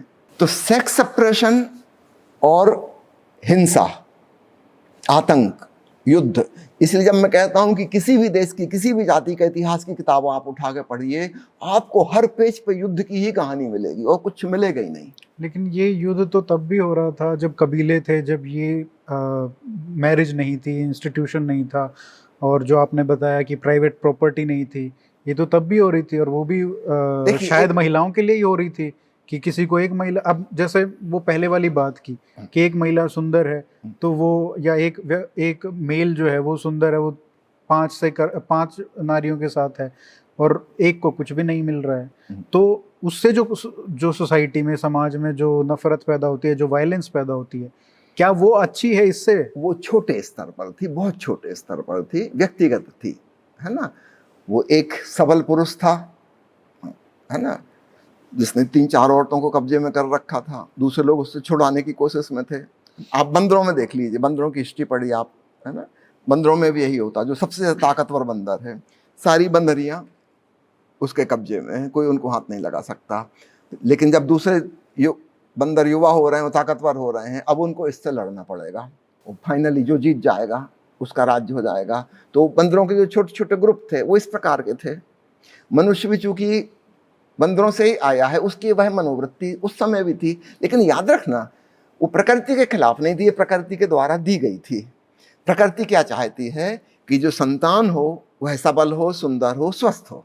गौर कीजिएगा, शारीरिक रूप से स्वस्थ हो, सुंदर हो, सबल हो, बुद्धिमान हो। इसलिए स्त्रियों के भीतर एक स्वाभाविक झुकाव है सबल पुरुष का, और पुरुषों के भीतर एक स्वाभाविक आकर्षण है सुंदर स्त्री का, ताकि संतान जो हो इससे बेहतर हो, तभी तो इवोल्यूशन होगा। बिल्कुल। तो ये प्रकृति के द्वारा प्रदत्त स्वाभाविक गुण हैं। वो 10,000 साल पहले भी थे, आज भी हैं और भविष्य में भी रहेंगे, क्योंकि प्रकृति तो वही रहेगी, हम उसको तो नहीं बदल सकते। और इस प्रकृति में कुछ गलती भी नहीं है। इवोल्यूशन जो हुआ है इसी प्रकार से हुआ है। आज हम जो इतने इंटेलिजेंट हो पाए हैं, और हमारे आने वाली पीढ़ी हमसे भी ज़्यादा इंटेलिजेंट हो जाएगी, उनसे आने वाली और सुपर इंटेलिजेंट हो जाएगी। कैसे? यही सिलेक्शंस के द्वारा, है ना। हर व्यक्ति चुन रहा है ना। तो इसमें कुछ लोग छूट जाएंगे, जो पुरुष कमजोर थे, अपंग थे, किसी प्रकार से अपाहिज थे, है ना। कोई स्त्रियों को नहीं चुनेगी, स्वाभाविक उनके बच्चे नहीं होंगे, तो अगली संतान बेहतर होगी। अगर उस कमजोर व्यक्ति को, अपाहिज व्यक्ति को संतान उत्पत्ति का मौका मिल जाता, तो फिर संतान और खराब पैदा होती। कुरूप स्त्री को संतान उत्पत्ति का मौका मिलता, तो फिर और कुरूप बच्चियां पैदा होती। तो basically survival of the fittest, survival of the fittest, the beautiful, the intelligent, सब प्रकार से, है ना। तो प्रकृति ने वैसा सम्मोहन स्त्री पुरुष के भीतर भरा हुआ है है ना। इसके आप खिलाफ कोई भी व्यवस्था बनाओगे वो टूट जाएगी। This is something inborn quality, है ना। हम ऊपर से कैसे नियम कानून बना लें, कुछ कर लें, आप बदलोगे कैसे? भीतर तो आपका मन तो आपने नहीं बनाया, वो तो प्रकृति ने दिया था, है ना। लेकिन इससे बेहतर कुछ व्यवस्था हो सकती है और वह अब संभव है आने वाले युग में। पहले मैं आज की स्थिति आपको बता दूं, विवाह की स्थिति क्या है। आप भली भांति जानते हैं, अभी सोनीपत में एक कोर्ट था, फैमिली कोर्ट, अब 2 फैमिली कोर्ट हो गए हैं। जगह कम पड़ रही है, वकील कम पड़ रहे हैं। फैमिली के इतने झगड़े, और मुख्य रूप से तलाक के झगड़े, इनको सुलझाना मुश्किल है। पूरी कोर्ट कचहरी इसी काम में लगी रहती है। इनको 2 को किसी प्रकार से बांध के साथ में रखो, इनका तलाक ना हो पाए। ये क्यों ना हो पाए? जब वो दोनों नहीं तैयार साथ में रहने, आप क्यों 2 दुश्मनों को एक छत के नीचे बांध के रखना चाहते हो? This is inhuman. स्त्री स्वतंत्र रह सकती है, वो अपनी आजीविका कमा सकती है, वो अपनी सुरक्षा कर सकती है।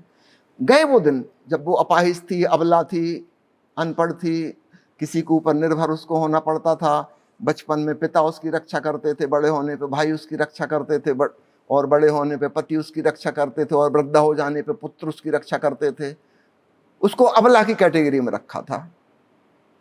हमेशा ही किसी रक्षक की जरूरत है। अब स्त्रियों को भी जूडो कराटे आता है, किसी की रक्षा की जरूरत नहीं, वो अपनी रक्षा कर लेंगी। समय बदल गया है, तो पुरानी जो डेफिनेशन थी, जो मूल्य थे, उनकी कोई जगह नहीं बची है। थोड़ा भारत से बाहर निकल के आप जाइए उन्नत देशों में,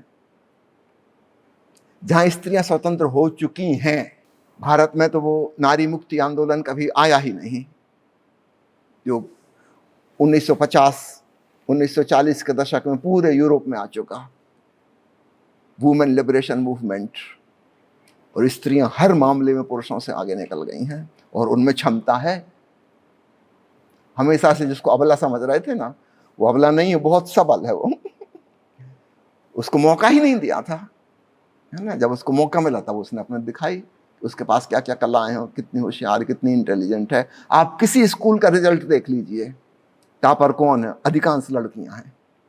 किसी कॉलेज का रिजल्ट देख लीजिए, टॉपर कौन है? अधिकांश लड़कियां हैं। लड़कों को पीछे छोड़ दिया है। उनको कभी पढ़ने लिखने का मौका ही नहीं दिया था, आज मौका मिला है। वो राजनीति में भी आगे आएंगी, अर्थव्यवस्था में भी आएंगी, फैक्ट्री भी लगा रही हैं, मालकिन भी बन रही हैं, एडमिनिस्ट्रेशन में आ रही हैं, IAS ऑफिसर बन रही हैं, और पुरुष से ज़्यादा अच्छा संभाल रही हैं। वो पुरानी धारणा से हमें मुक्त होना होगा। फिर आप देखिए, जो बहुत उन्नत देश हैं, जो बहुत अमीर हो गए, याद रखिए कि जब हम अमीर हो जाते हैं, हमारे मन में धन की वैल्यू कम हो जाती है। जिस चीज़ का अभाव है वो बहुत कीमती लगती है। गरीब देश में पैसा बहुत कीमती है ना।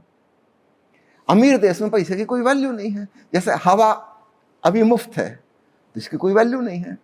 कल को मान लो पॉल्यूशन इतना हो जाए, बहुत ज़्यादा, तो फिर हवा कीमती हो जाएगी। अमीर आदमी अपना सिलेंडर अपने लटकाए चल रहा होगा, खुद अपनी सांस लेगा, उसकी इंडिविजुअल निजी हवा।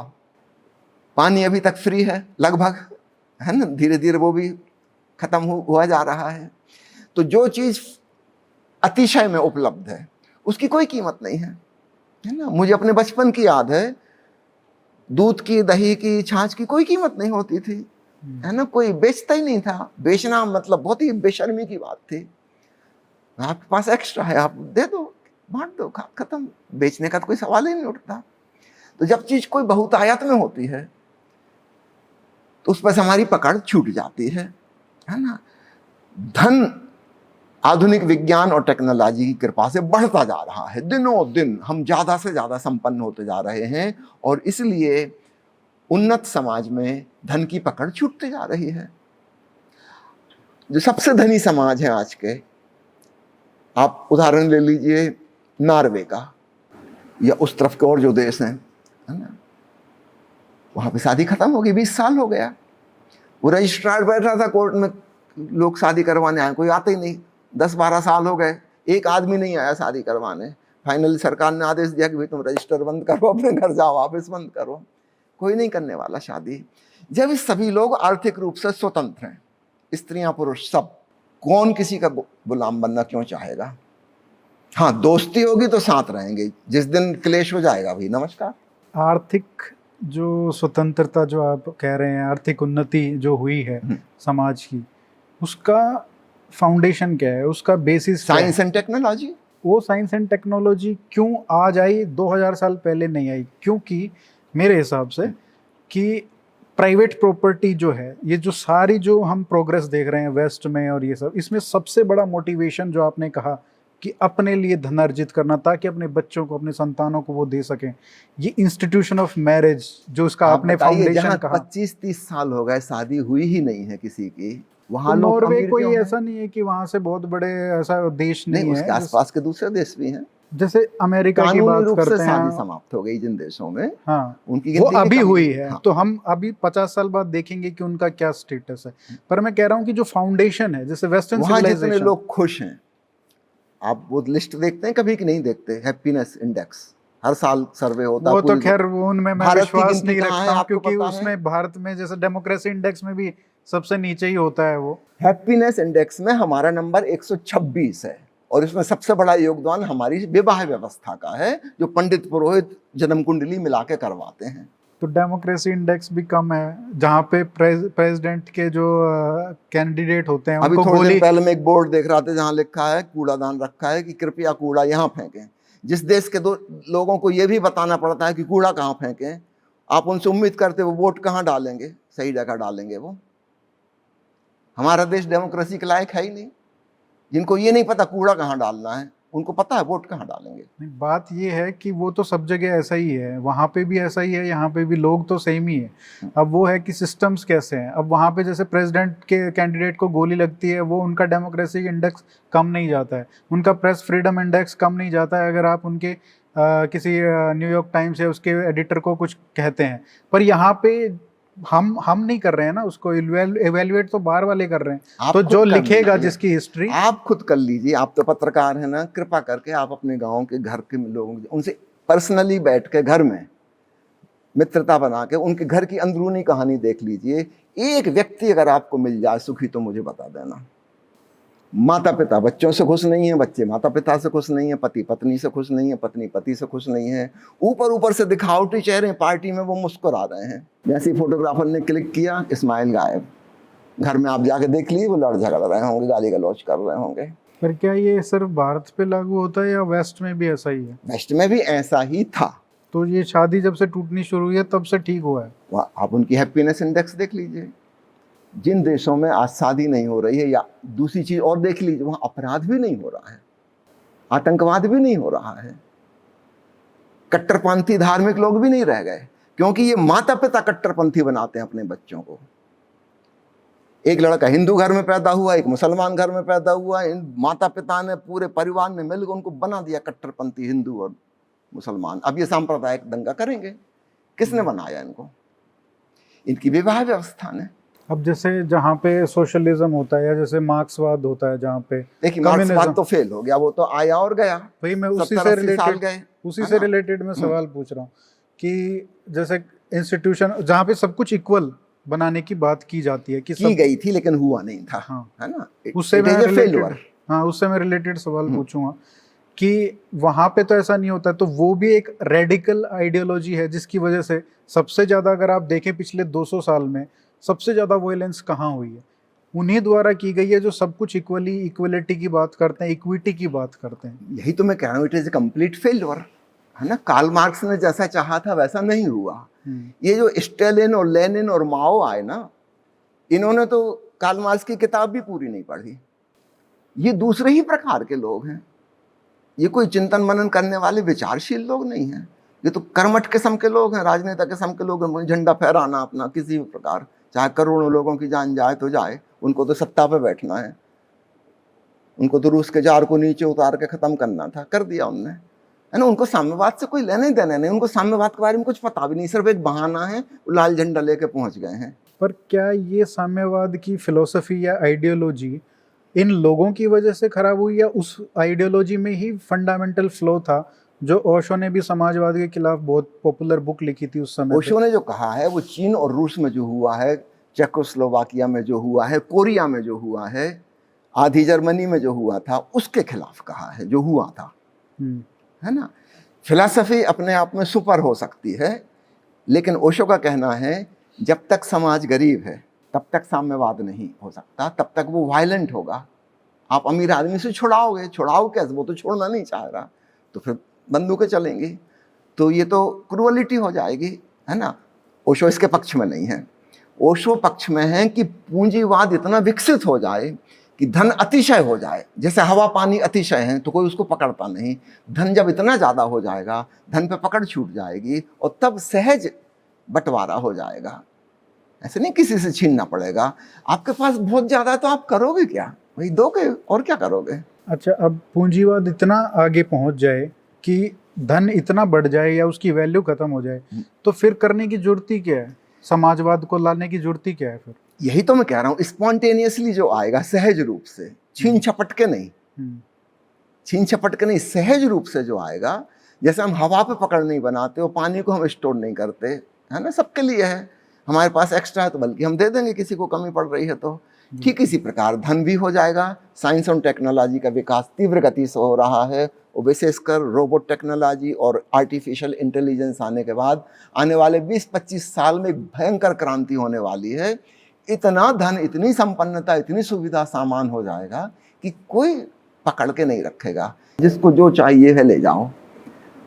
रजनीशपुरम में बताएं क्या व्यवस्था थी महिलाओं के आभूषणों की। सब महिलाओं ने मिलकर अपने सारे आभूषण एक जगह कर दिए थे, और वह कॉमन प्रॉपर्टी जो थी, जिसको जब जो पहनना हो ले जाओ, जब बोर हो जाओ वापस रख जाओ, फिर और कुछ लेना। कम से कम 2500 औरतें थी वहाँ। अब सोचिए 2500 अमीर महिलाओं के आभूषण कितने हो गए होंगे, और कितनी संपन्नता बढ़ गई। अब हर स्त्री वो 2500 महिलाओं के आभूषणों की हकदार, वो जो चाहे उसमें से पहन ले, जो चाहे रखाए, जो चाहे पहन ले। 2-4 दिन पहने, वापस कर दिए, फिर दूसरा ले आए। कितनी संपन्नता, कितनी गुनी हो गई। चीज उतनी की उतनी थी। अगर हम पर्सनली उसको पकड़ पकड़ कर रखेंगे तो मेरे पास भी कम है, आपके पास भी कम है, सबके पास कम कम है, और फिर हम चेंज नहीं कर सकते उसको। एक बार जो खरीद लिया सो फंस गया, उसी को यूज करना होगा। काश वो कॉमन प्रॉपर्टी बन सके। ओशो ने जो आइडिया दिया है कम्युनिज्म का, बहुत सुपर है, छीन चपट वाला नहीं है, स्वेच्छा से। सोचिए 2500 महिलाओं के आभूषणों का भंडार कितना विशाल, पूरी दुकान की दुकान हो गई आभूषणों की। और खरीद फरोख्त तो वहाँ है नहीं, वहाँ पैसा था ही नहीं। There was no currency in Rajneeshpuram, कोई लेन देन पैसे से नहीं होता था। आपको जो अच्छा लगे आप ले आओ, जब वापस करना वापस कर जाना, और कुछ ले जाना। अपने घर में भी रखने की क्या जरूरत वहाँ कॉमन रखा हुआ है। तो पर्सनल प्रॉपर्टी एक है छुड़ाना, जो कि रूस, अमेरिका, चेकोस्लोवाकिया और जर्मनी में हुआ, कोरिया में हुआ, जिसमें बहुत हिंसा हुई, क्योंकि छीन छपट तो जबरदस्ती होगी। 10 गरीब आदमी एक अमीर आदमी के पीछे पड़ गया, उसका सब हड़प लिया, उसको तो मारना ही पड़ेगा, क्योंकि और कोई उपाय नहीं था। ये साम्यवाद तो रक्त रंजित है। कार्ल मार्क्स ने ऐसी कल्पना भी नहीं की थी कि कभी ऐसा होगा। ओशो ने सही दृष्टि दी है। उनका कहना है पूंजीवाद के पूर्ण विकास के बाद एक साम्यवाद आएगा, वो अपने आप आएगा, लाना नहीं पड़ेगा। उसमें कोई लेनिन और स्टालिन और माओ की जरूरत नहीं पड़ेगी क्रांति करने के लिए। वो एक स्पॉन्टेनियस रिवॉल्यूशन होगा। लोगों के पास इतना ज्यादा होगा कि भाई सब लोग मजा करो, ऐश करो, सबके पास बहुत है। लेकिन आप देखिए ना कि अगर हम 500 साल पहले की देखें, तब तो कुछ भी नहीं होता था लोगों के पास, और आज इतना कुछ है। तो आज भी भूख तो मिटी नहीं है। नहीं, अब मेंटालिटी बदलने पड़ेगी, ये मैं कह रहा हूँ। सामान बहुत है, और मेंटालिटी हमारी पुरानी पूर्वजों वाली, वही पकड़ वाली, है ना। भगवान महावीर तो 2500 साल पहले कह रहे थे अपरिग्रह पंच महाव्रत में। अब प्रैक्टिकल हमें करना होगा, हमें अपनी साइकोलॉजी चेंज करनी पड़ेगी। हमारी रूढ़िवादी परंपरावादी जो सोच चली आ रही है पुरानी, it is of no use. But अगर वो ना होती तो हम यहाँ तक, ये चीजें भी ना होती। हाँ, तो उसने अब यहाँ तक पहुंचा दिया, उसको छोड़ो ना भाई। ये ऐसा हुआ आपको कि बचपन के कपड़े थे, तो फिर हम एआई पे रोबोट्स भी नहीं बना पाएंगे। सुनिए, बचपन के कपड़े थे, मुझे बहुत अच्छे लगते थे, है ना। बचपन के कपड़ों की वजह से फिर मैं धीरे धीरे बड़ा हुआ, और अब मैं उसको छोड़ू ना। मैं कहूँगा मैं तो वही पैंट शर्ट पहनूंगा बचपन वाले, तो ये तो मेरे लिए विनाशकारी हो जाएगा। भाई ठीक है, उसका उपयोग था, हमने उस समय उपयोग किया, अब वो समय बीत गया, it is out of date. Same the marriage institute is out of date, तिथि बाह्य हो गया। हम जबरदस्ती उसको ढो रहे हैं। आप दिल्ली में चले जाइए, लड़के लड़कियों का इंटरव्यू ले लीजिए, कितने लोग शादी नहीं करना चाहते, कितने लोग करना चाहते हैं। 20% से ऊपर लड़के लड़कियां बिल्कुल शादी करने तैयार नहीं हैं, वो उस मेंटालिटी को छोड़ चुके हैं। और आज 20% है, कल को वो 40% हो जाएंगे, 20 साल बाद 100% हो जाएंगे। अब इसमें दिक्कत ये है कि जैसे कई जो नहीं करते हैं शादी, 40-50 के जब हो जाते हैं, तो मैंने कई लोगों से बात की, जो 80-90% लोग जो है 20% खुश होंगे, लेकिन 80-90% उनमें बहुत अकेलापन होता है। तो मेरा ये पूरा इस पूरे हम दूसरे उपाय करेंगे ना भाई, वही मैं कह रहा हूँ कि ये जो पूरा सिस्टम है, उस सिस्टम को पूरा चेंज करेंगे। हम सिर्फ एक बात थोड़ी कह रहे हैं, उन लोगों का क्या होना चाहिए हम मैं जो कह रहा हूँ, जो पूरा हमने शुरुआत से जो ओशो के बारे में बात की, वो ये है कि क्या ये सिस्टम जो मैरिज वाला है इसमें भी कमियां हैं, और जो दूसरे वाला है कि वो जो कम्यून वाला सिस्टम है और वो है उसमें भी कमियां हैं। हम उसको दूर करेंगे ना, उसके तो बहुत तो सारे यहाँ उपाय पे भी हैं। तो कर सकते हैं। एक सामुदायिक निवास स्थान बनाए जाएं, है ना, जहाँ वृद्ध लोग रह सकें, अपनी उम्र वालों के संग साथ रह सकें, क्योंकि परिवार की जब व्यवस्था टूट गई तो नेचुरली वृद्ध लोग कहाँ रहेंगे। जैसे हॉस्टल में स्टूडेंट्स रहते हैं, वो कितने खुश रहते हैं। आप किसी से ही पूछिए आपकी ज़िंदगी के सबसे ज़्यादा खुशी के दिन कौन से थे, अधिकांश लोग कहेंगे हॉस्टल में। क्यों? क्योंकि हम अपने हम उम्र वालों के साथ रहते थे, हमारे विचार एक से थे, भावनाएं एक सी थी। तो भाई यही व्यवस्था सबके लिए क्यों नहीं कर दो? 30 से 40 साल वालों के लिए एक अलग कॉलोनी बसाओ, 40 से 50 वालों के लिए अलग बसाओ, 50 से 60 वालों के लिए, सबको खुश रहने दो ना। ये जो जनरेशन गैप पैदा हो गया, जिसके अंदर इतनी कॉन्फ्लिक्ट और दुख पैदा हो रहा है, इनको क्यों जबरदस्ती बांध कर रखे हो एक घर में? परदादा भी रह रहे हैं, दादा भी रह रहे हैं, पिताजी रह रहे हैं, बेटे रह रहे हैं, पोते रह रहे हैं, नाती पोते, कोई किसी की शक्ल देखना नहीं चाहता, सब एक दूसरे से इतने चिड़े हुए हैं। मुझे याद आती है राज कपूर की एक फिल्म कल, आज और कल, उसमें उनके पिताजी भी हैं पृथ्वीराज कपूर, वो ऊपर की मंजिल पे बैठे हैं, बीच में राज कपूर खड़े हैं सीढ़ियों पे, ये बीच के हैं, और नीचे उनका पुत्र वो हीरो बना है, और बाप बीच में है, और बेटा और दादा की सख्त दुश्मनी है, एक दूसरे की एक बात सुनने तैयार नहीं। और बीच में जो है, बीच की पीढ़ी वो पिसी जा रही है, उसको इनकी बात भी समझ में आ रही है, इनकी बात भी समझ में आ रही है, मगर वो दोनों को वो नहीं समझा सकते। ये पिसने वाला जो सिस्टम हमने बनाया है, इसको कब तक और क्यों ढोना? वाह, जब हमको पता है कि समान उम्र के लोग समान विचार वाले, समान भाव वाले होते हैं, भाई अपन वैसी व्यवस्था बनाओ। इसमें वर्णाश्रम धर्म में वही होता था ना कि 25 तक आपका अलग अलग रहे ना, 25 से 50 अलग, 50 से 75, और उसके बाद फिर अपन और छोटे छोटे 10-10 साल के गैप वाले बना लो। बट बात वही है, हर सिस्टम में कोई ना कोई कमियां तो रहेंगी ही, तो उसको दूर किया जा सकता है। इसका ये मतलब नहीं कि हम बैलगाड़ी में चलेंगे, क्योंकि हवाई जहाज में तो एक्सीडेंट होते हैं। एग्जैक्टली वही मैं कह रहा हूँ। तो भाई हवाई जहाज तो बनाएंगे, अब उसमें जो होगा आगे की आगे देखेंगे। ओरेगन की थोड़ी बात करते हैं। जो मेरा एनालिसिस है ओरेगन का, और जो पूरी की डॉक्यूमेंट्री हमने देखी वाइल्ड वाइल्ड कंट्री, उसमें ऐसा लगता है कि स्टेट और चर्च जो दोनों सेपरेट होने चाहिए, वहाँ पे एक साथ आ गए ओशो को वहाँ से हटाने के लिए। और उनको दिक्कत थी कि धीरे धीरे जैसे रजनीशपुरम बन रहा था, जैसे जैसे इमिग्रेशन हो रहा था, लोग और आ रहे थे, तो उनको ये था कि कहीं ओरेगन को टेक ओवर ना कर ले। तो वो एक स्टेट की भी चिंता थी। चर्च की चिंता ये थी कि उनके जो बाइबल है, उनके जो आइडियोलॉजिकल फाउंडेशन है, उनको चोट पहुंचाई जा रही थी। जिस तरीके से प्रखर तरीके से ओशो अपने वक्तव्य देते थे, उनके खिलाफ अपनी आवाज़ बुलंद कर रहे थे। तो आपको पहली बार ये कब रियलाइज़ हुआ कि स्टेट और चर्च को दिक्कत हो रही है? ऐसा कौन सा कोई इंस्टेंस था पर्टिकुलर कि ओशो ने कुछ ऐसा बोला, या ओशो ने ऐसा किया, या रजनीशपुरम ने ऐसा किया, कि आपको लगा कि हाँ अब यहाँ से रेजिस्टेंस आना शुरू हो रहा है, अब इनको दिक्कत इतनी हो गई है कि अब यहाँ पे रहना बहुत कठिन होगा? ये स्थिति आई जब ओशो ने प्रवचन देना शुरू किया। मैंने आपसे कहा था 3.5 साल वो मौन रहे, 84 के बाद। जिस दिन शायद इंदिरा गांधी को खत्म किया गया था, आई थिंक वही दिन था जिस दिन ओशो ने सुबह प्रवचन दिया था, सेम डे, 31 अक्टूबर शायद वही दिन था, है ना। तो जब ओशो के प्रवचन होना शुरू हुए, और प्रतिदिन अंतर्राष्ट्रीय प्रेस कॉन्फ्रेंस होती थी, प्रतिदिन, है ना, पूरी दुनिया के पत्रकार, कभी कभी तो हमारे एयरपोर्ट पर 30-30, 40-40 हवाई जहाज और 10 हेलीकॉप्टर खड़े होते थे। वहाँ तो पत्रकार भी बहुत अमीर होते, सब हेलीकॉप्टर से आते हैं, या छोटे छोटे हवाई जहाज होते हैं, सबके अपने पर्सनल हवाई जहाज होते हैं संवाददाता के पास।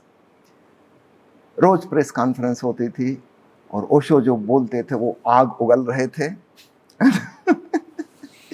तो पहले ही से पता था कि यहाँ अपन ज्यादा दिन नहीं टिक सकते। जब बोलना शुरू किया तभी पता चल गया था कि एक एक दिन अपना आप काउंटेड। ना तो सरकार अपने को टिकने देगी और ना यहाँ के पोप पादरी अपने को टिकने देंगे, क्योंकि ओशो ने साल भर में सिद्ध कर दिया कि ईसाई धर्म में धर्म जैसी कोई चीज ही नहीं है। एंड कोई एक दो चीज की आलोचना हो तो बात अलग, पूरा from A to Z Osho ने तुलना की उपनिषद से, महावीर से, बुद्ध से, जैन फकीरों से, चीन के संत लाओ त्सु से, सूफी फकीरों से, उन सब की तुलना। उनका ये धर्म ही नहीं है, बोगस, बकवास, ये चमत्कार की कहानियां सब झूठी कहानियां हैं कि जीसस क्राइस्ट कुंवारी माँ से पैदा हुए थे और उन्होंने पत्थर को रोटी बना दिया था और अंधे को छू दिया तो उसकी आंखें खुल गई थी। ए टू जेड सब बकवास, झूठी कहानियां, मनगढ़ंत, है ना, कि सूली पे चढ़ा दिया गया था, मर गए थे और 3 दिन बाद फिर जिंदा हो गए। इसमें अध्यात्म कहीं है ही नहीं। जीवन नियम से चलता है ना, 3 दिन बाद मरा आदमी नहीं जिंदा होता और रोटी नहीं बनती पत्थर से, है ना। जीवन नियम से चलता है। विज्ञान का क्या मतलब होता है? विज्ञान का मतलब होता है कॉज एंड इफेक्ट, है ना। कुछ चीजें होती हैं, उनकी वजह से फिर ऐसा होता है, उसकी वजह से ऐसा होता है। चमत्कार का मतलब होता है कि we will bypass the law. Miracle का क्या मतलब है? कि नियम तोड़ के कोई चीज हो जाएगी। आज के वैज्ञानिक युग में कोई आदमी कैसे मान सकता है कि नियम तोड़ के कुछ होता है? सब कुछ नियमबद्ध है। फिजिक्स के अपने नियम है, केमिस्ट्री के अपने नियम है, हमारी एनाटॉमी फिजियोलॉजी के अपने नियम है, बीमारी के अपने नियम है, ठीक होने के अपने नियम है। सब चीजें नियम से चल रही हैं, है ना। नियम तो नहीं टूट सकता। तो बाइबल में से अगर आप चमत्कारी कहानियां निकाल लें जो कि 100% मनगढ़ंत हैं, इसके बाद आप बताइए उसमें क्या बचता है। ओशो ने ऐसी धज्जियां उड़ाई कि ईसाई धर्म गुरुओं को नानी याद आ गई होगी। अब उनका ईश्वर भी उनको नहीं बचा सकता, है ना। और ओशो ने कंट्रास्ट में भारत के धर्म, जापान का झेन, चीन के ताओ, इनकी महिमा भी गाई, कंट्रास्ट में दिखाया भी कि वास्तविक अध्यात्म क्या है। सुनो महावीर की वाणी, वो क्या कह रहे हैं।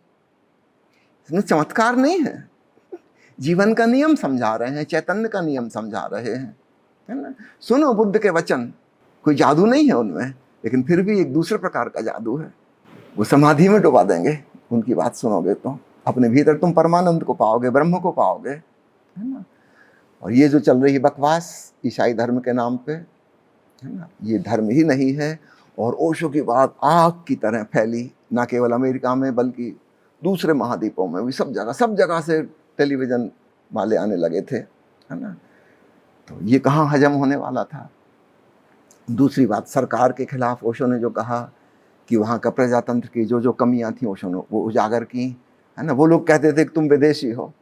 ओशो उनका, मैं तो 4 साल से आया हूँ, 4 साल विदेशी हूँ। तुम में से कोई 40 साल पहले आया, कोई किसी के बाप यहाँ आए थे 80 साल पहले, कौन ज़्यादा बड़ा विदेशी? मैं 4 साल विदेशी, तुम 40 साल विदेशी। पहले तुम बाहर निकलो यहाँ से, फिर मुझे निकालना।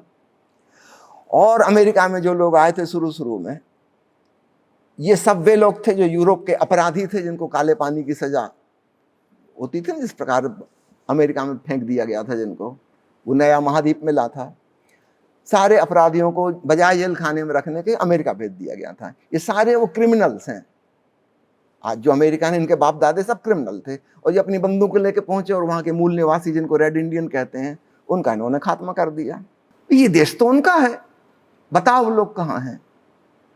उनका तुमने क्या किया? उनको रिजर्वेशन में रखा है। रिजर्वेशन का मतलब होता है एक खुला जेल जिसके बाहर नहीं निकल सकते। वो गांव का गांव है पूरा। उनको पढ़ने लिखने की जरूरत नहीं है, उनको कोई काम करने की जरूरत नहीं है, उनको फ्री में पैसा मिलते हैं, हर महीने उनको चेक पहुंच जाता है। तो कोई कुछ पढ़ेगा लिखेगा क्यों? कोई काम धाम कुछ करेगा क्यों? और पैसा फ्री में आ रहा है, वो करेंगे क्या? दारू पियेंगे, ड्रग्स लेंगे, इंजेक्शन लगाएंगे, जुआ खेलेंगे, वो मारपीट करेंगे। और जहाँ मारपीट करेंगे सो उठा के जेल में बंद कर देंगे।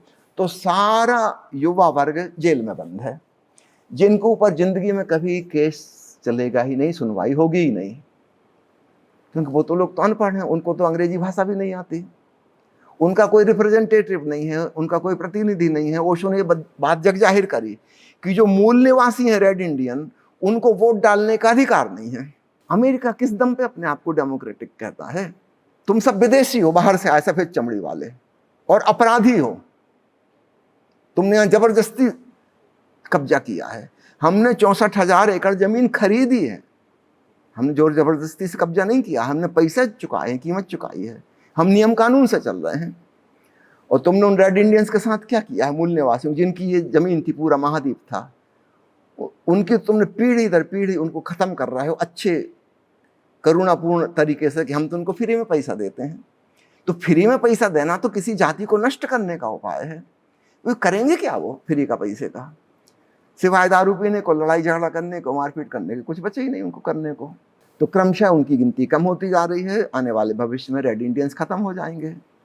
यही चीज ऑस्ट्रेलिया में इन फिरंगियों ने की थी।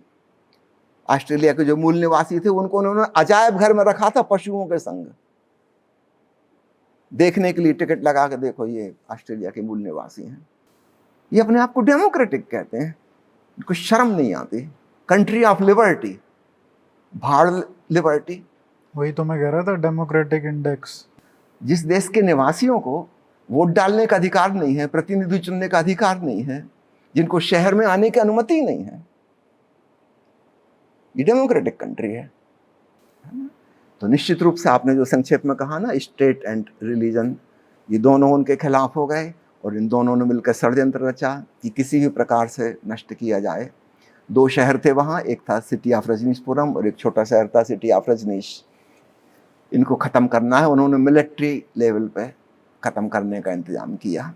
तो आपने मुझसे पूछा ये कब पता चला आपको कि यहाँ, ये उसी दिन पता चल गया था जिस दिन ना ओशो ने बोलना शुरू किया था कि अब यहाँ पे रह नहीं सकते। ओशो को भी पता था, खूब अच्छे से पता था, है ना, खूब अच्छे से पता था। लेकिन जितने दिन रहेंगे उस दिन जो बात कहनी पूरी कह के जाएंगे, जो करने आए हैं वो करके जाना है, वो इतिहास में रह जाए, याद रह जाए। अब वो ओशो की किताबें तो ऐतिहासिक हो गई, वो प्रवचन तो वीडियो हैं, वो तो हमेशा रहेंगे, है ना। ओशो रहे ना रहे, उनके विचार, उनकी वाणी, उनके तर्क तो आने वाली सदियों सदियों तक रहेंगे, है ना। अब कोई मूर्ख आदमी होगा जो ईसाई धर्म को धर्म कहेगा। आपको लगता है कि जो एडमिनिस्ट्रेशन में थे वहाँ पे, या जो लोग रिस्पॉन्सिबल थे, क्या उनसे कुछ गलतियाँ हुई जिसकी वजह से जो अमेरिकन स्टेट थी और जो मीडिया था उसको आसानी हुई अपना प्रोजेक्ट सक्सेसफुल करने में, आप लोगों को वहाँ से हटाने में? नहीं, एडमिनिस्ट्रेशन की गलती नहीं थी। ये होता क्या है, ओशो ने एक नियम समझाया। आपने ओशो का साहित्य पढ़ा है ना, आपको ये वाली बात भली भांति पता होगी कि जब हम किसी से लड़ते हैं तो हमें उसके ही हथियार यूज़ करना पड़ेंगे जैसा वो कर रहा है, उसकी टैक्टिक्स। मान लीजिए आपके पास छुरा है और आप मुझ पर अटैक करने आए हैं। अब मुझे बचने का एक ही उपाय है कि मेरे पास आपसे ज़्यादा अच्छा छुरा हो, है ना। आपके पास बंदूक है, फिर मेरे पास कम से कम तोप हो, तो ही मैं बंदूक से बच पाऊंगा, नहीं तो नहीं बच पाऊंगा, है ना। तो हम जिससे लड़ते हैं हमको उसके जैसा होना पड़ता है, ये जीवन का एक नियम है।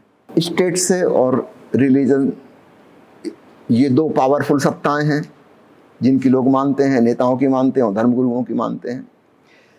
इन अंधविश्वासियों की भीड़ के जो प्रतिनिधि हैं वो जो चालें चल रहे हैं चालाकीपूर्ण, है ना, अब उससे बचने का एक ही उपाय है कि हमको वैसी चालाकी करनी पड़ेगी। मान लो उन्होंने चालाकी कि हमको खबर लग गई कि वो लोग क्या करने वाले हैं, कि वो आएंगे सन्यासी के रूप में आ जाएंगे, सन्यासी बन के आ जाएंगे, यहाँ पर रहेंगे और यहाँ के मकानों में ड्रग्स छिपा जाएंगे और फिर वहाँ से छापा मारने आएंगे कि आपके वहाँ ड्रग्स हैं और आके पकड़ लेंगे कि ड्रग्स हैं। उनको भी पता है कहाँ कहाँ रखे हैं, ये भी पता है।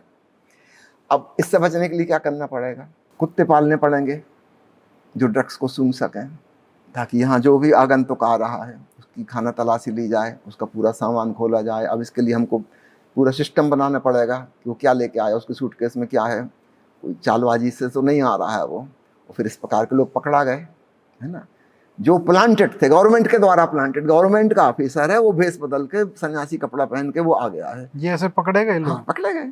अच्छा। तो अब क्या करना, जिससे हम लड़ रहे हैं हमको उसके जैसा होना। अब हमको कुत्तों की सेना रखनी पड़ेगी जो ड्रग्स सूंघ सके।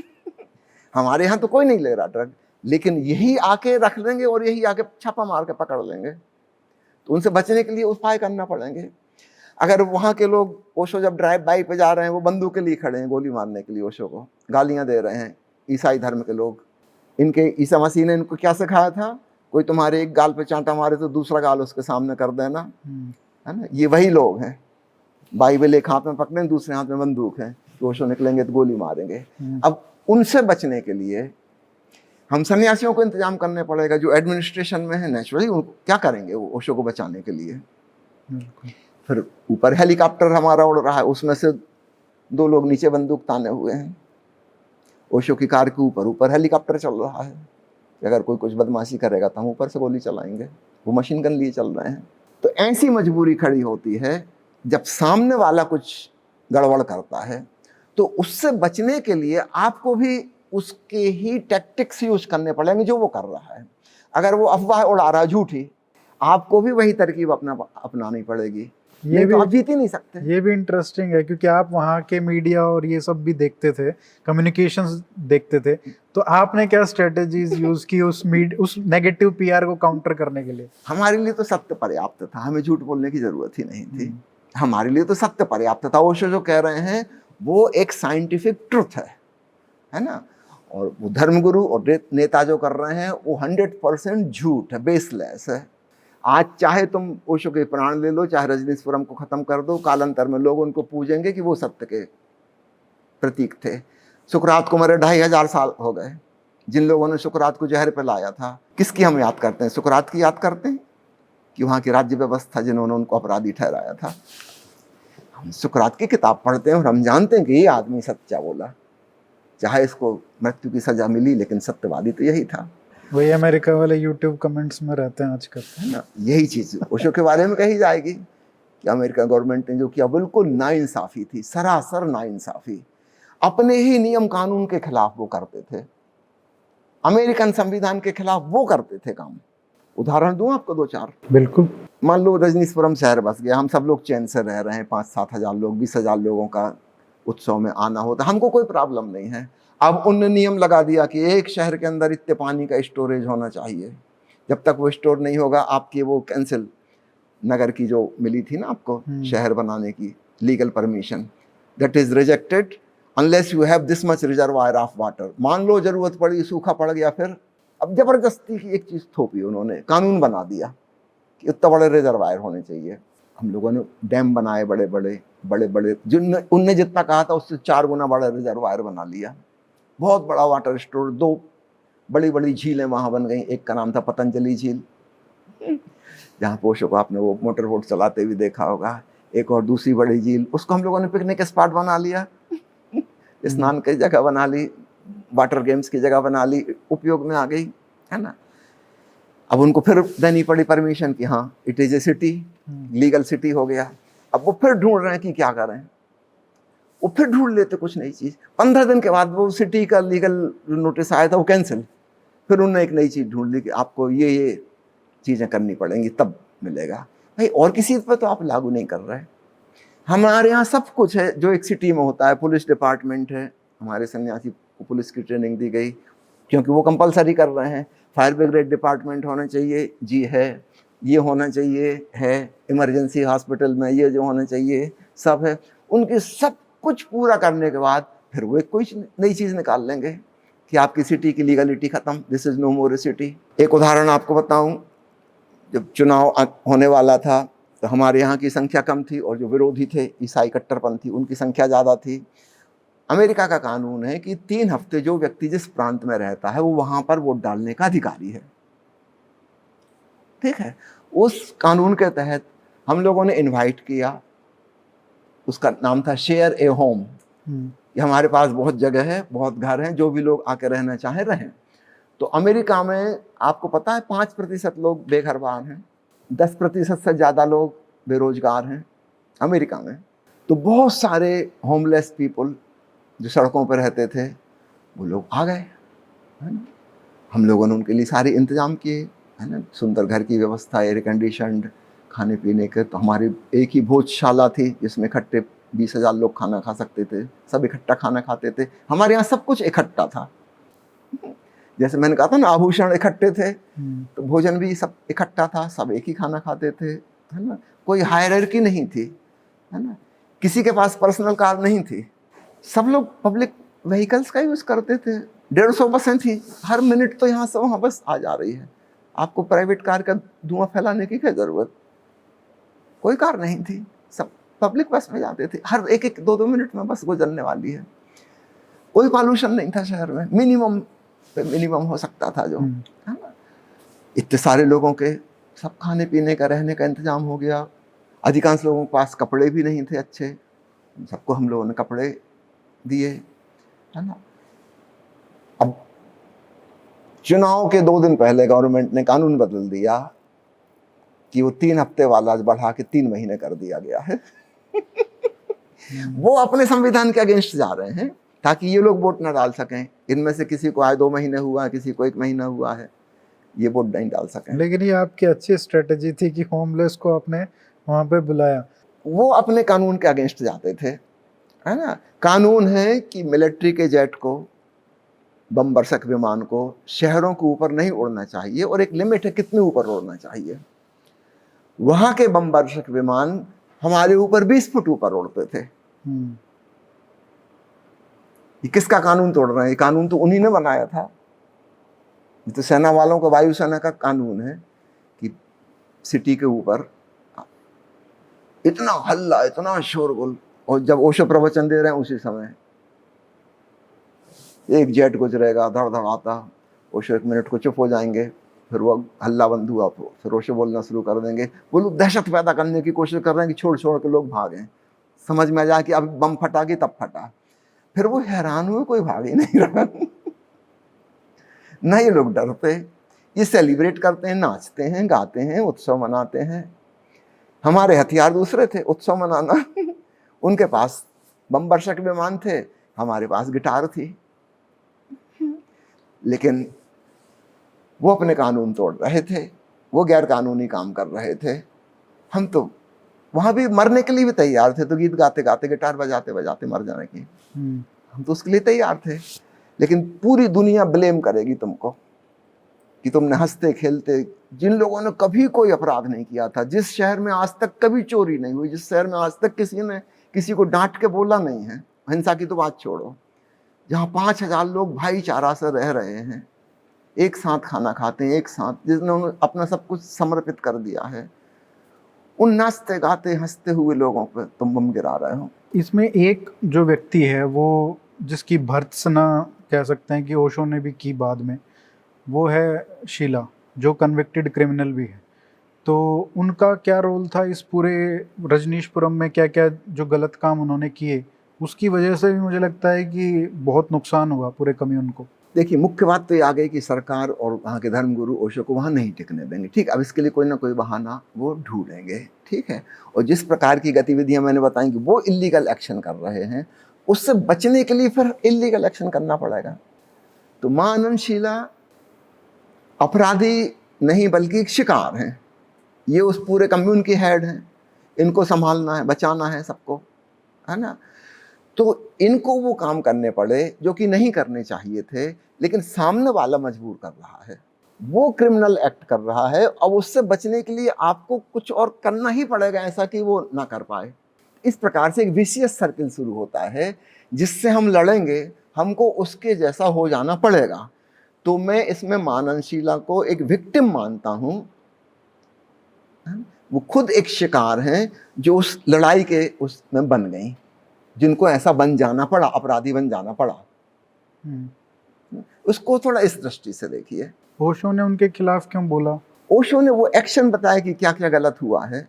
ओशो ने स्वयं वहाँ के जो खुफिया एजेंसी है, क्या बोलते हैं, सीबीआई नाम क्या है, CIA, FBI को ओशो ने इनवाइट करवाया कि आप यहाँ पर आइए और देखिए क्या क्या गलत हुआ है, खोजिए, है ना। क्योंकि जब इस शीला अचानक एक दिन छोड़ के चली गई, उसके साथ उसकी 20 महिलाओं का ग्रुप था। अच्छा, है ना। ओशो ने सारी सत्ता महिलाओं को दी थी, ये तो आपको पता होगा, बिल्कुल, है ना। तो 20 महिलाएं अचानक गायब हो गई एक दिन। अब वो क्यों गायब हो गई, क्या हुआ, ओशो भी चकित कि हुआ क्या। मतलब पूरा एडमिनिस्ट्रेशन जिनके हाथ में था, अचानक वो सब लोग हैं ही नहीं, एक क्योस की स्थिति छूट गई। तो कुछ तो गड़बड़ हुआ है। है ना। फिर छुटपुट खबरें आनी शुरू हुई कि क्या गड़बड़ हुआ है। फिर ओशो का इससे अच्छा है कि गवर्नमेंट एजेंसी को बुलाओ और उनसे कहो कि वो पता लगाएं कि यहाँ पे क्या हुआ है, क्योंकि सब लोग तो रहने वाले अंधेरे में थे, हमको तो कुछ नहीं पता था क्या हुआ है। तो गवर्नमेंट की एजेंसी ने ही आके जांच पड़ताल की, है ना, और तब ऐसी बहुत सी चीज़ें मिली उनको जो कि कानून से मैच नहीं करती हैं, नहीं होनी चाहिए थी। कुछ ऐसी एक्टिविटीज़ का पता चला। तो मेरी दृष्टि इस बारे में जो है, ठीक है, तो उसका दोष तो शीला पे लगेगा क्योंकि एडमिनिस्ट्रेटर वही थी, है ना, उसके ही द्वारा हुई और वो चीज़ें ओशो की जानकारी में नहीं थी। उसने ओशो को कभी नहीं बताई कि वो ऐसा कर रही है। शीला स्वयं एक सीधी सरल सन्यासिनी थी, है ना। उसके पिताजी उसको लेके आए थे ओशो के पास जब वो 15-16 साल की थी, तब उसको दीक्षा दिलाई थी। उसका विवाह अमेरिका में हुआ। वो ज़्यादा पढ़ी लिखी भी नहीं थी, हाई स्कूल ही पास थी, है ना। वहाँ एक साधारण सा काम करती थी, वेट्रेस का काम करती थी, मतलब अमेरिका का सबसे लो कैटेगरी का काम आप समझ लीजिए। तो भाई ना तो वो कोई पढ़ी लिखी है, ना कोई बहुत होशियार है, ना वो कोई चालाक है ना। चूँकि उसके जीजाजी ऑलरेडी वहाँ प्रोफेसर थे अमेरिका में, वो नौकरी करते थे। इसकी बड़ी बहन वहाँ रहती थी, तो उन लोगों ने उसको वहाँ बुला लिया। वहीं पे उससे किसी से प्रेम हो गया। बाद में वह व्यक्ति भी सन्यासी बना, स्वामी प्रेमचंद उसका नाम है। ये तो एक साधारण होटल की वेट्रेस थी, है ना। तो फिर तो जब ऐसी ओशो के पास ये आई तो एक सीधी साधी साधारण ग्रस्त वाली महिला, है ना। उसके पिताजी ही उसको लेके आए थे, उसके परिवार के अन्य लोग थे, उसकी बहन थी, जीजा थे, सब लोग थे। उसका पति था, उसका पति वहीं रहा। बहुत गहरे ध्यान में उसकी मृत्यु हुई। उसको हॉजकिंस बीमारी थी, एक प्रकार का कैंसर जैसा रोग था। ओशो ने उसकी समाधि बनवाई है आश्रम में और कहा कि उसका आखिरी एक जन्म और लेगा। वो काफ़ी ध्यान में प्रगति हो गई लेकिन आखिरी पॉइंट तक नहीं पहुंचा है, उसका जन्म एक और होगा। और ये भी बताया कि अगले जन्म में उसका नाम, जब किसी बच्चे का नाम मैं कोसुआन रखूं तो समझ जाना कि ये प्रेमचंद में है। फिर किसी बच्चे का नाम ओशो ने रखा भी था कोसुआन, ये प्रेमचंद में है। तो इतनी महिमा वाली बात उसके साथ जुड़ी हुई, उसके पति के संग जुड़ी हुई है ना। अब वहाँ की आप मजबूरी समझिए, है ना।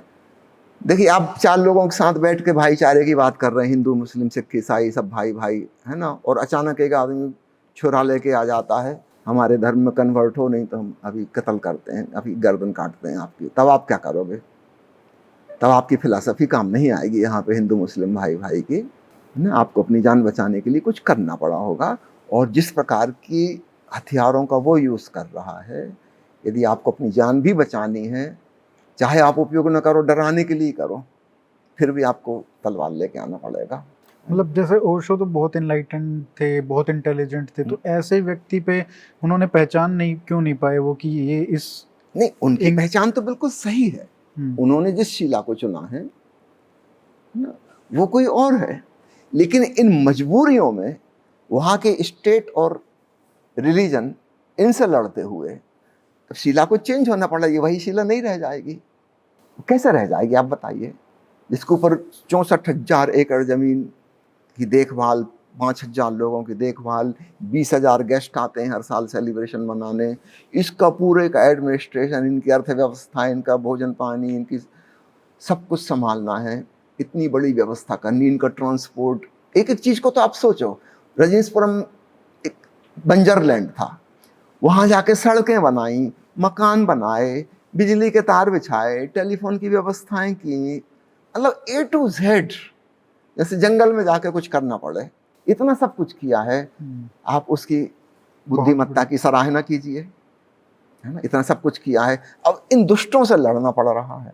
क्या आपको लगता है कि गांधी जी के जो मेथड्स थे, अगर उनको अपनाते तो शायद रजनीशपुरम बच जाता? नहीं, गांधी जी के मेथड बिल्कुल ओशो कभी मंजूर नहीं करते इस बात को, है ना, कि हम उपवास पर बैठ जाएंगे और हड़ताल, भूख हड़ताल कर देंगे। नहीं, ज्यादा सिंपैथी मिलती, सिंपैथी चाहिए ही नहीं हमको, किसी की सिंपैथी नहीं चाहिए। रजनीशपुरम को खत्म नहीं कर पाते शायद अमेरिका वाले? ऐसे बचा के करना क्या, जब हम भीख मांगने बैठे थे किसी से क्या?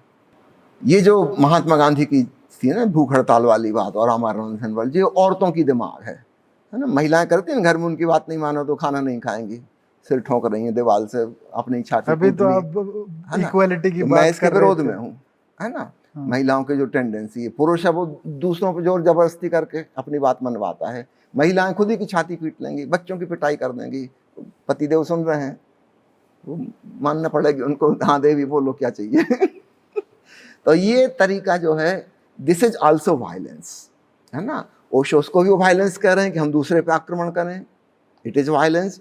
और कोई कह रहा है कि मैं आमरण अनशन करूंगा, मेरी बात नहीं मानोगे तो, ये भी वायलेंट है, ये परोक्ष रूप से हिंसा कर रहा है ना? महात्मा गांधी ने जिस प्रकार अंबेडकर से अपनी बात मनवाई, दिस इज नॉट लॉजिकल। आप बैठ के चर्चा करो, बात करो, अपनी बात के तर्क बताओ, और अंबेडकर अगर राजी हो जाते हैं, आपकी उनके पास तर्क नहीं है, तब बहुत अच्छी बात है। लेकिन नहीं, महात्मा गांधी को पता है वो हार जाएंगे तर्क वितर्क में। अंबेडकर बहुत होशियार है, और वो जो कह रहा है वो सही बात कह रहा है। महात्मा गांधी वीक हैं, और ये वीकनेस का लक्षण है कि हम हमारा अनशन कर रहे हैं, हमारी बात मानना नहीं, हम मर जाएंगे। अब पूरा देश अंबेडकर को देख रहा है शत्रु की भांति, कि वो बूढ़ा व्यक्ति बेचारा, कमजोर, वैसे ही दीनहीन, वो मरा जा रहा है। इतने दिन हो गए उपवास के, इतने दिन हो गए, आज उनका क्रिएटिनिन लेवल बढ़ गया, डॉक्टरों ने रिपोर्ट भेजी है, उनका वेट इतने किलो घट गया है। और अंबेडकर ऊपर को प्रेशर बन रहा है कि भाई अगर गांधी मर गए तो अंबेडकर भी जिंदा नहीं रहेगा। एक मिनट, एक बात पक्की है, इसको तो मार ही डालेंगे। और बल्कि अंबेडकर की जो फॉलोइंग है, जिनके लिए वो लड़ रहा है, दलितों के लिए, ये देश उनको भी जिंदा नहीं छोड़ेगा। झक मार के अंबेडकर को कहना पड़ता है कि बापू मौसम्बी का जूस पी लो, अनशन तोड़ो। वही अंग्रेजों के साथ भी होता था कई बार, है ना? जब तो अंग्रेजों के खिलाफ। ये कोई तरीका नहीं, ओशो इस तरीकों को कभी नहीं मानते। सक्सेसफुल तो हो जाते हैं। आप एक बुद्ध पुरुष के जीवन को समझिए, उसको अपने अमृत चैतन्य का पता है, उसकी आत्मा अविनाशी है, अजन्मा है। ओशो ने अपनी समाधि पर लिखवाया, नेवर बॉर्न नेवर डाइड, है ना? आत्मा का ना कभी जन्म हुआ ना कभी मृत्यु होती। डर किस बात का है? किस बात का डर है? क्यों हम किसी के सामने गिड़गिड़ाएंगे?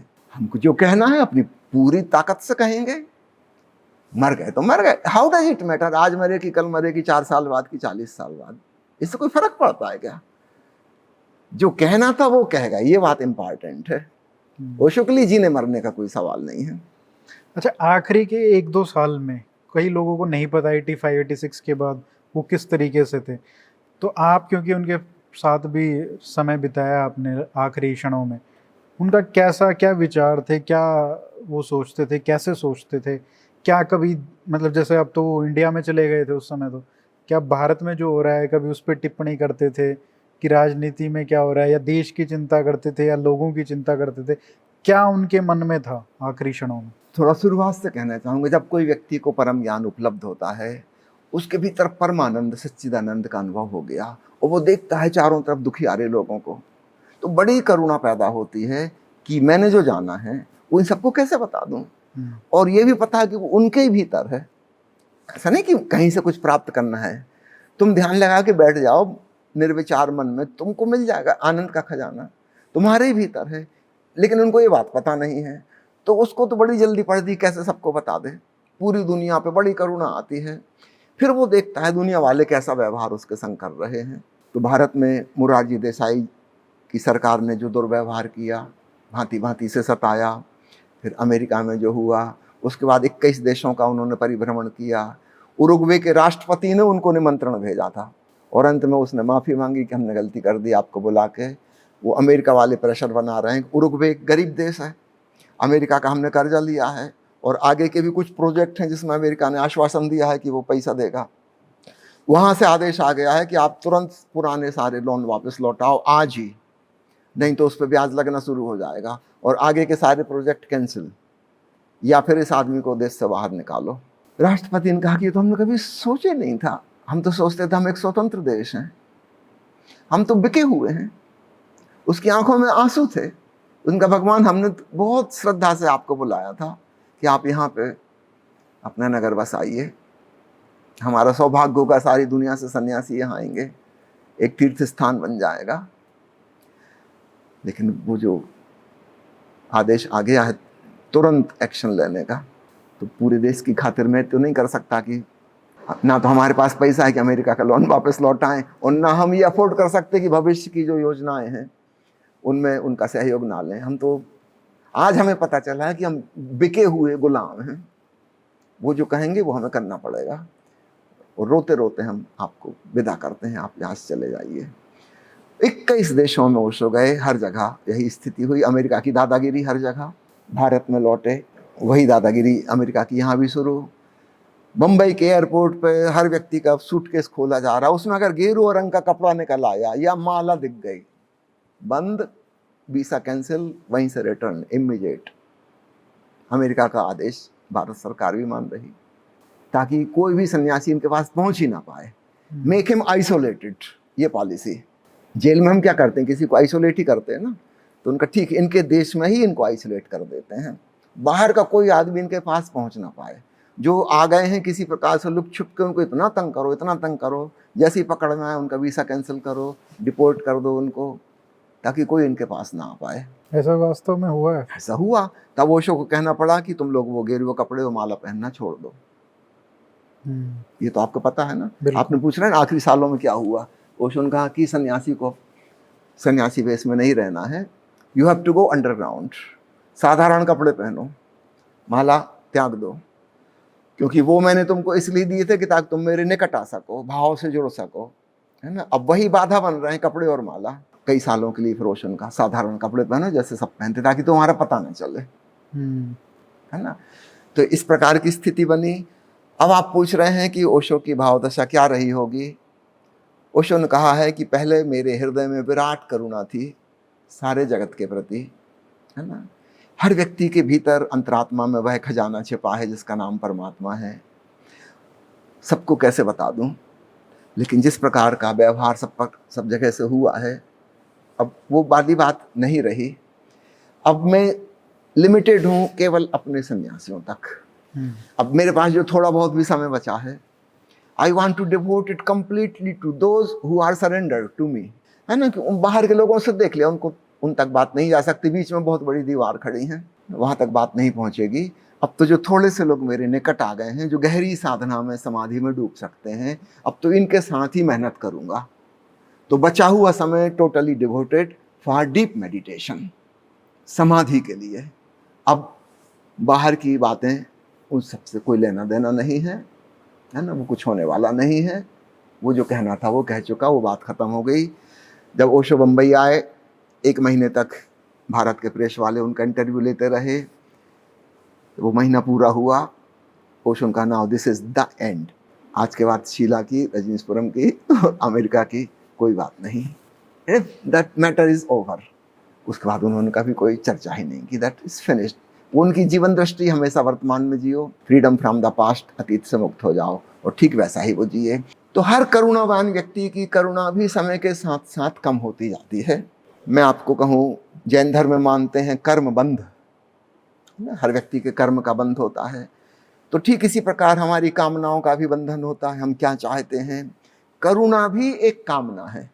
तो ओशो को अंतिम वर्षों को मैं ऐसा कहूँगा कि संसार के जो कटु अनुभव हुए उनको सब प्रकार से यातना के, इससे करुणा क्रमशः कम होती है, कम होती है, कम होती है ना, और लिमिटेड होती जाती है ना, और अंततः तो शून्य हो जाती है। तब व्यक्ति पूर्ण मुक्त हो पाता है। अगर छोटी सी भी करुणा रह गई, उस व्यक्ति को फिर आना होगा, वो तीर्थंकर का बंध रह गया है ना। कई लोग मुझसे पूछते हैं कि भगवान कृष्ण ने गीता में कहा था कि संभवामि युगे युगे, जब जब आवश्यकता होगी मैं फिर आऊंगा, फिर आए क्यों नहीं।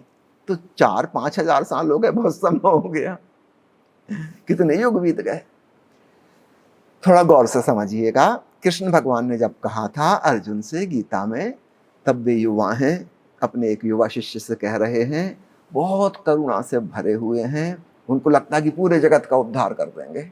वृद्धावस्था तक पहुंचते पहुंचते उनको एक दिन चैन से नहीं जीने दिया इस दुनिया ने।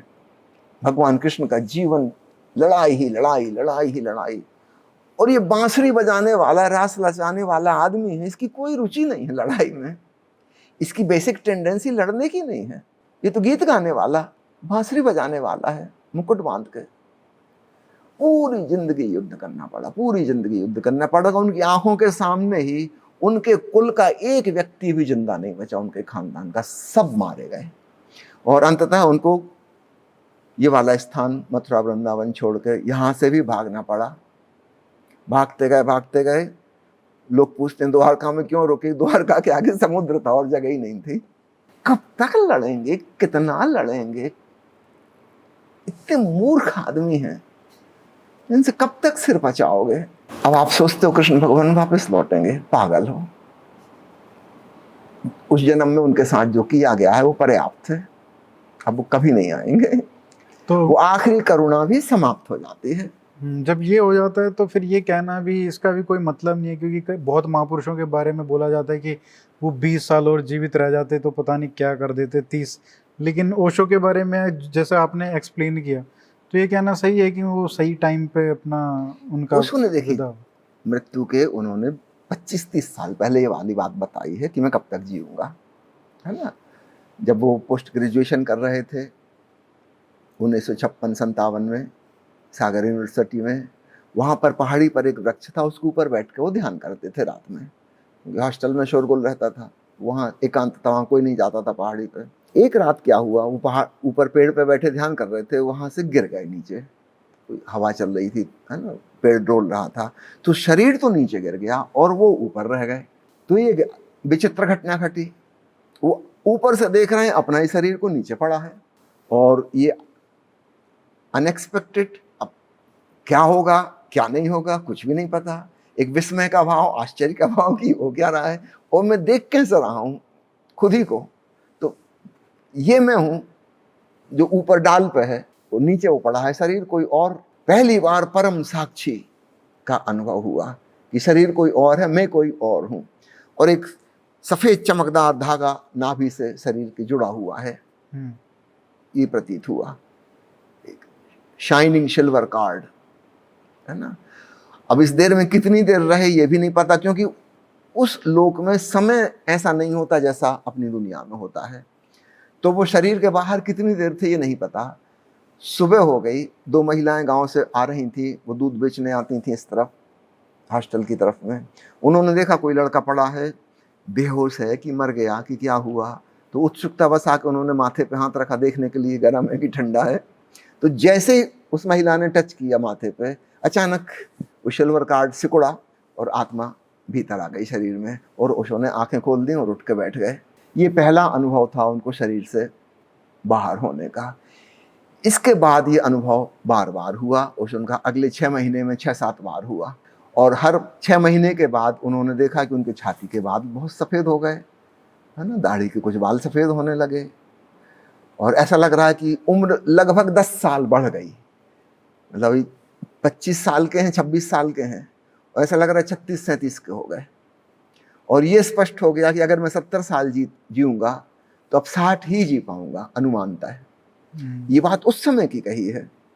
अगर मैं 70 साल जीने वाला होता, एक तो जेनेटिक एज होती है ना, माता पिता की उम्र जो चली आ रही है, मेरे पिताजी 70 साल रहे, है ना, तो ओशो का अनुमान था, उन्होंने 70 शब्द ही यूज किया है कि अगर मैं 70 साल जीने वाला था तो अब 60 साल ही जी पाऊंगा लगभग। मेरी 10 साल उम्र कम हो गई, क्योंकि वो आत्मा जो निकली बाहर वो वापस फिट वैसी नहीं हो पाती जैसी पहले थी, समथिंग लूज कनेक्शन हो जाता है। तो 10 साल उम्र मेरी घट गई है, ये वाली बात उन्होंने प्रवचन में कही है बहुत पहले, है ना। और 58 साल में उन्होंने शरीर छोड़ा, तो लगभग वो भविष्यवाणी सही निकली, लगभग सही निकली। अब जैसे कोई क्रिश्चियन है, जैसे ओशो खिलाफ बोलते थे उनके कि अनसाइंटिफिक बातें कर रहे हो, ये जब ओशो के बारे में ये सब बातें सुनते होंगे वो लोग, या पुनर्जन्म की जैसे आपने बात की, तो क्या वो भी इसको, क्योंकि ये एक्सपीरियंस है और वो उनकी अपनी कहानियां हैं, तो क्या वो भी इसको एक तरीके से इसी तरीके से नहीं लेंगे कि ये भी मनगढ़ंत कहानियां हैं, या जो स्वप्न है, या जो अपनी अपने दिमाग में जो कहानियां बना ली, या खुद का पर्सनल एक्सपीरियंस भी हो सकता है जो स्पिरिचुअल भी हो सकता है।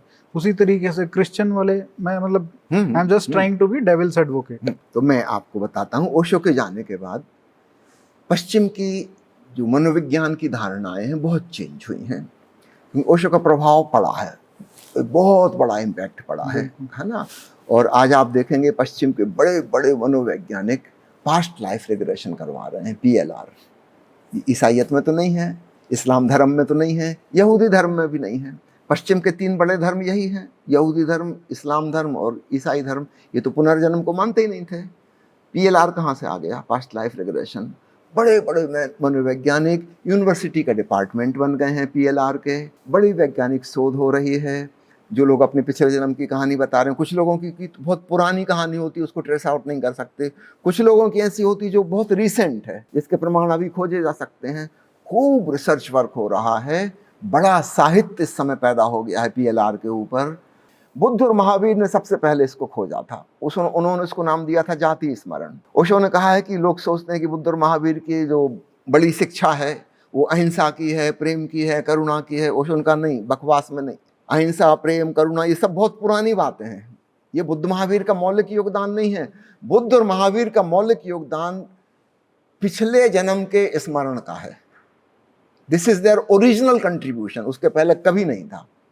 और महावीर और बुद्ध ने हजारों लोगों को पिछले जन्म की स्मरण दिलाया, और तब हजारों लोग सन्यासी हो गए, क्योंकि उन्होंने देखा अरे ये संसार के खेल तो हम 2500 बार कर चुके हैं, कितनी बार पैसा कमा चुके, कितनी बार मकान बना चुके, कितनी बार विवाह कर चुके, कितनी बार बच्चे पैदा कर चुके हैं। थक जाएंगे, ऊब जाएंगे देख के अपने पिछले जन्मों की कहानी, और तब जीवन में एक क्रांतिकारी मोड़ आता है और अध्यात्म की रुचि पैदा होती है। बुद्ध के और महावीर के 50 हजार लोग सन्यासी हो गए उनके जीवन काल में। कैसे हो गए? समझाने बुझाने से नहीं। जब किसी को पिछले जन्म का स्मरण दिला देंगे टेक्निक से, वो कहेगा अब इस जन्म में बताओ क्या करना है। अब वो सब तो नहीं करना जो कर चुके 50 बार, उसका तो कोई मतलब ही नहीं निकलता। अंत में मर जाते हैं, फिर राख में मिल जाते हैं, फिर ABCD से शुरू कर देते हैं कहानी। स्वामी जी बहुत बहुत धन्यवाद, आपने इतना समय दिया। आपको भी बहुत बहुत धन्यवाद। Thank you so much.